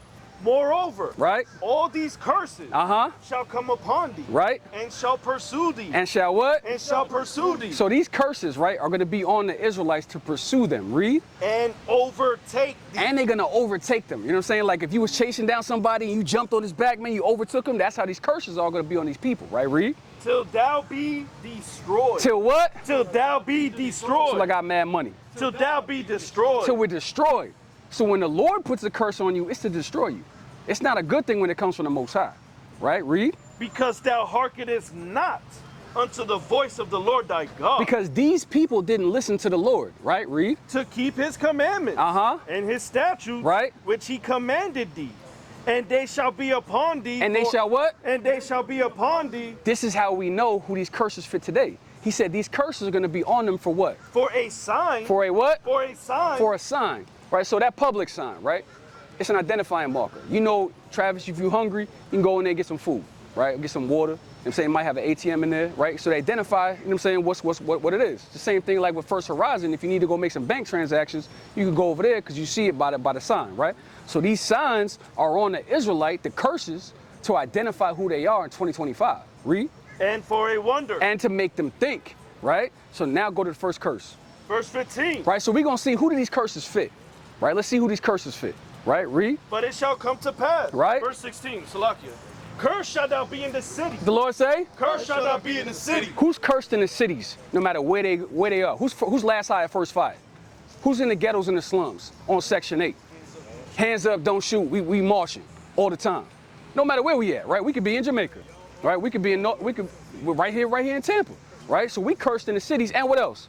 And cursed shall thou be in the field. And what? And cursed shall thou be in the field. Who was cursed in the sugarcane fields, the tobacco fields, the cotton fields? Who's cursed in the work field today? Working 2 jobs, 3 jobs to try to make ends meet, and we can't. Can't pay the rent, can't pay the light bill, can't feed our families. You see what I'm saying? That's all people, right? Read, what else? Verse 32. Verse 30. Now these are curses out the Bible, right? Check this out. Read. Thy sons and thy daughters, right, shall be given unto another people. Whose sons and daughters was given to other people? Master Jackson came to Master Johnson's plantation and said, hey, I want these 5 niggas for these 4 barrels of wheat, and I'm gonna ship their ass to Georgia. That was all people. Or I'm gonna take their ass from Jamaica, right? You see what I'm saying? So we was cursed under that, right? Read. And thine eye shall look, and fail with longing for them all the day long. Right. And there shall be no might in thine hand. We didn't have a military. We still don't have a military. And if we were so-called African, how come the Africans over there never came and got us? Why they leave us here? Because we knew we was different, right? Bring out 37. Verse 37. And thou shalt be 1 Kings 9 and 7. Right? A what? An astonishment. He said the Lord said we're going to become an astonishment. Right? And it's an astonishment when what happens, right? You see brothers come up here and tell you that they are color out of crayon blocks. They say I'm black. But it's like, bro, I ain't never seen a brother, you know what I'm saying, like the color of that brother's boots. We all shades of brown. And I can't take a damn plane ticket to the land of black. You know what I'm saying? So it's like, I'm not a color. You're not a color. Right? Read. A proverb. A what? A proverb. A proverb is a smart saying. They got proverbs on our people. All black people like watermelon and chicken. Is that true? You know what I'm saying? Is that true? It's good. It's good, but is it true though? Does everybody? Because Elder don't like chicken, right? You see what I'm saying? But right, but as soon as they see you, that's what they think, right? They say an elevator can raise a family, but not a nigga. Is that true? Nah, that's not true, right? Bring us out, King. 1 Kings 9 and 7. Book of 1 Kings, chapter 9 and verse 7. Bring it out.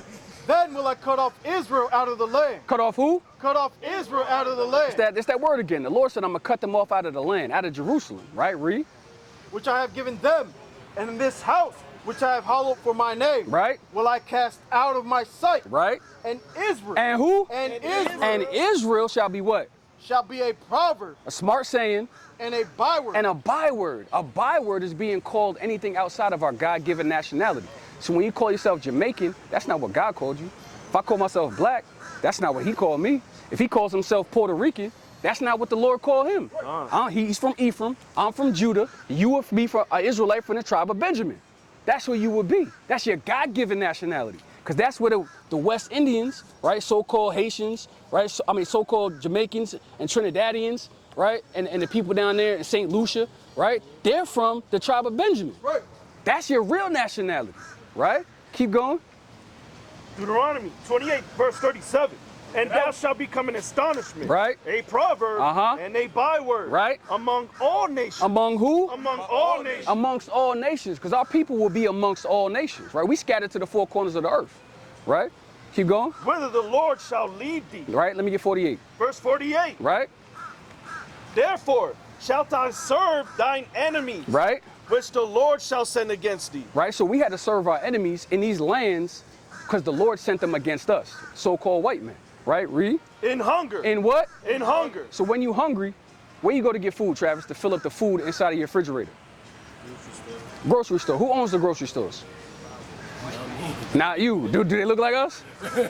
Nah, they so-called white people, right? Right? So we got to go to our enemies now. You can tell your, you know what I'm saying? But you can tell her to come over here. She need to hit us too, though. You know what I'm saying? Picnic and whatnot. All right, can I give you 2 more? I give you 2 more and I'll let you go, right, King? So let me get 64, and let me get 54 and 68. Let me give you these last 2, right? Verse 54. Right? So that the man that is tender among you. This is one of the heaviest curses. This is how we know we these people, right? Because there's 2 curses that are on us that are pretty heavy, right? He said the man that is tender among you and what? And very delicate. Right? So if I had a package, Travis, and I sent it to you and I said, hey, man, it's delicate, how you going to handle it? With care, right? Delicately, right? So that's how we used to be. I used to be like, yo, Travis, how your family doing? Right? How your moms? How your brother? How your sister? Right? Hey, I got a barbecue I'm having on next Sunday. Just bring your family on by. You know what I'm saying? We can all just chill. That's how we used to be. Are we like that now as a people? Nah. You know what I'm saying? I grew up in New York. You know what I'm saying? So, man, I was out at Long Island. You know what I'm saying? Canarsie.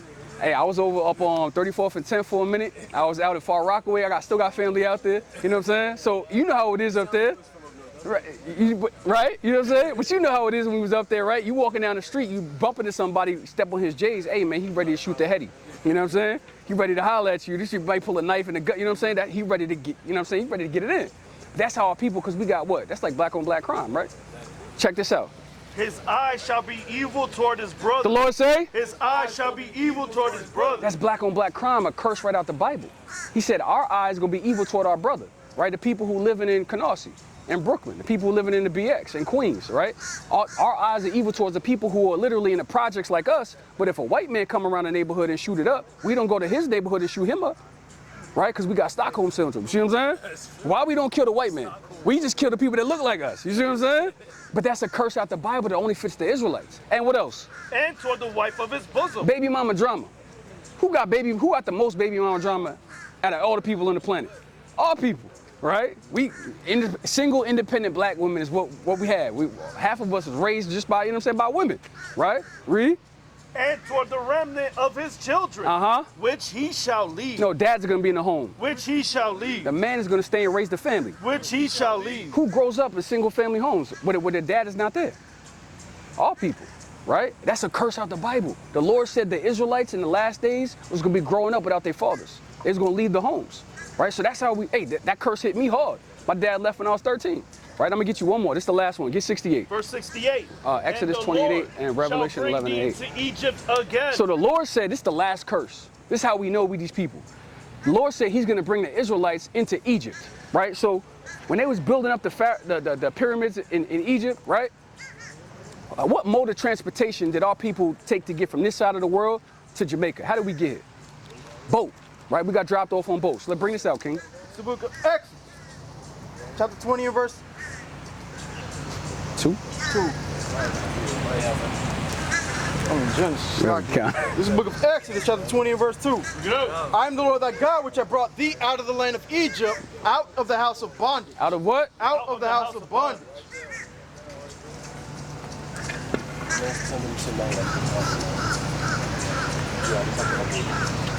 All right, so what we about to show the brother, right, is ultimately that when you come through, right, all people, right, were in bondage, man, when they was in Egypt, right? And that's part of the reason why we always go into, you know what I'm saying, we got the pyramid right here on the back of the dang dollar, man, because they know that they went and got the same individuals, right? So read that one more time, right? These are the last two we giving you, King. All right, I'm gonna let you get out of here. It's the book of Exodus, chapter 20 and verse 2. Bring it out. I am the Lord thy God, which have brought thee out of the land of Egypt, right?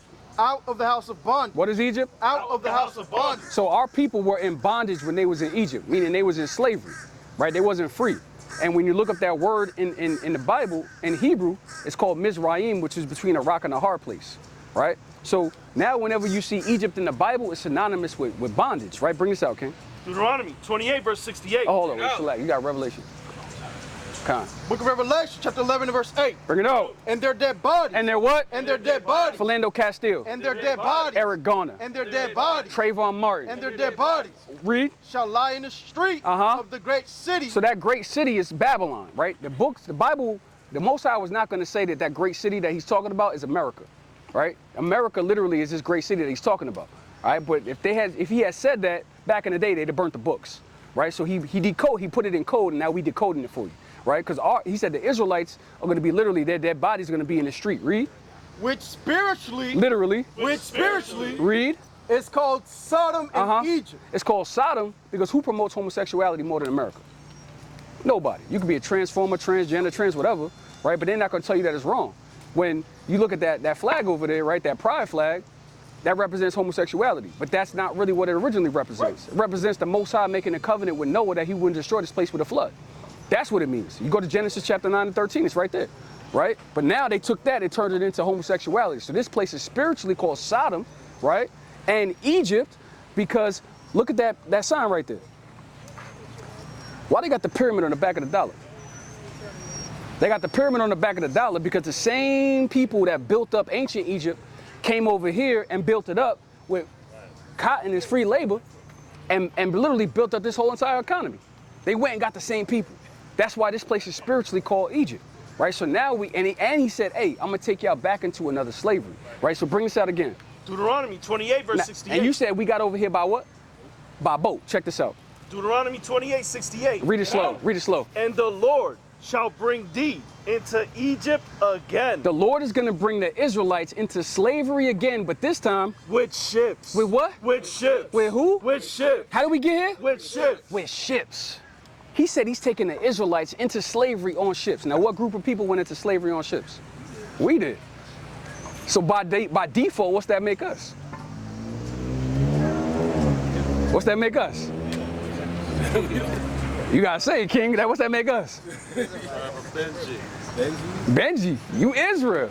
Because we the only people in the entire planet that went into slavery on ships. Right. And the Lord said that's gonna only happen to the Israelites. Right. So that's how you know, and we know that we Israel.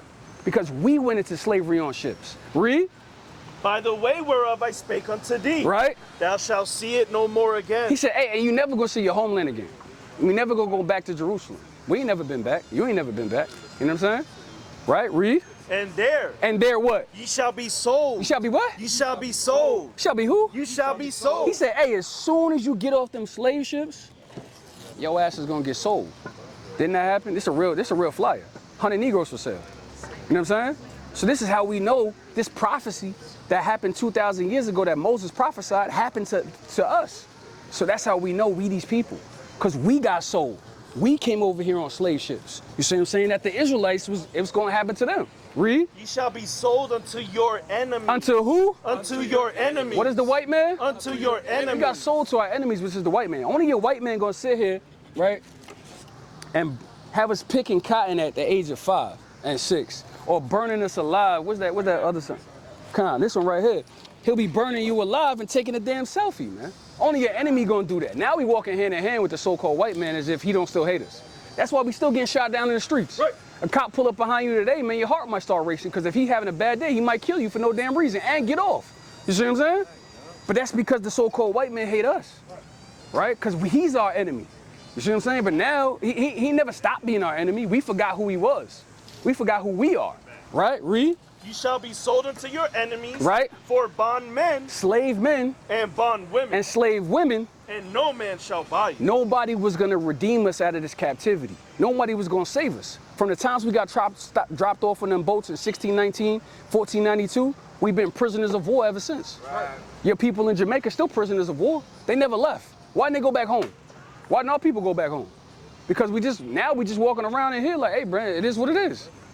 So if I had to ask you now, what's your real nationality according to the Bible, what would you tell me? Benji. All praises. All praises, King. All right, so, hey, as Mighty Travis, right, brother gonna get you a flyer. Right, ultimately, right, you got to keep the commandments. You an Israelite. Right, you got to have faith in Yahushua, which is the Messiah as well. Yeah, take you right to the channel and everything he taught you and more. Right. Where you guys are like based out of? Right here.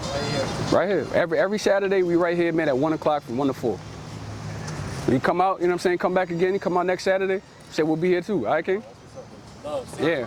Shalom, King. Right? So get Sirach 36 and 11, and you get Revelation 18:21.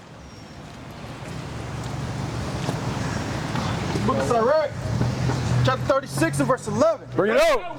Gather all the tribes of Jacob together. The Lord say, gather all the tribes of Jacob together. What we got to do? Gather all the tribes of Jacob together. Right? We got to gather the tribes of Jacob, man. The brother from Benjamin, hey, he's part of my tribe, man. We got to gather him together, man. Right. We got to get brothers from Ephraim, from Asher, from Naphtali, man. We got to get all these brothers together, man. Right. Right? Read. And inherit thou them as from the beginning. And our prayers that the Most High will inherit us as he did from the beginning, man. Through the power of Yahweh Bashem Yahushua, man. Bring this out, King. Book of Revelation, chapter 18, verse 21. Bring it out. And a mighty angel took up a stone, like a great millstone, right, and cast it into the sea, saying, thus with violence, thus with hugs, thus with violence, thus with hugs, thus with violence, thus with kisses, thus with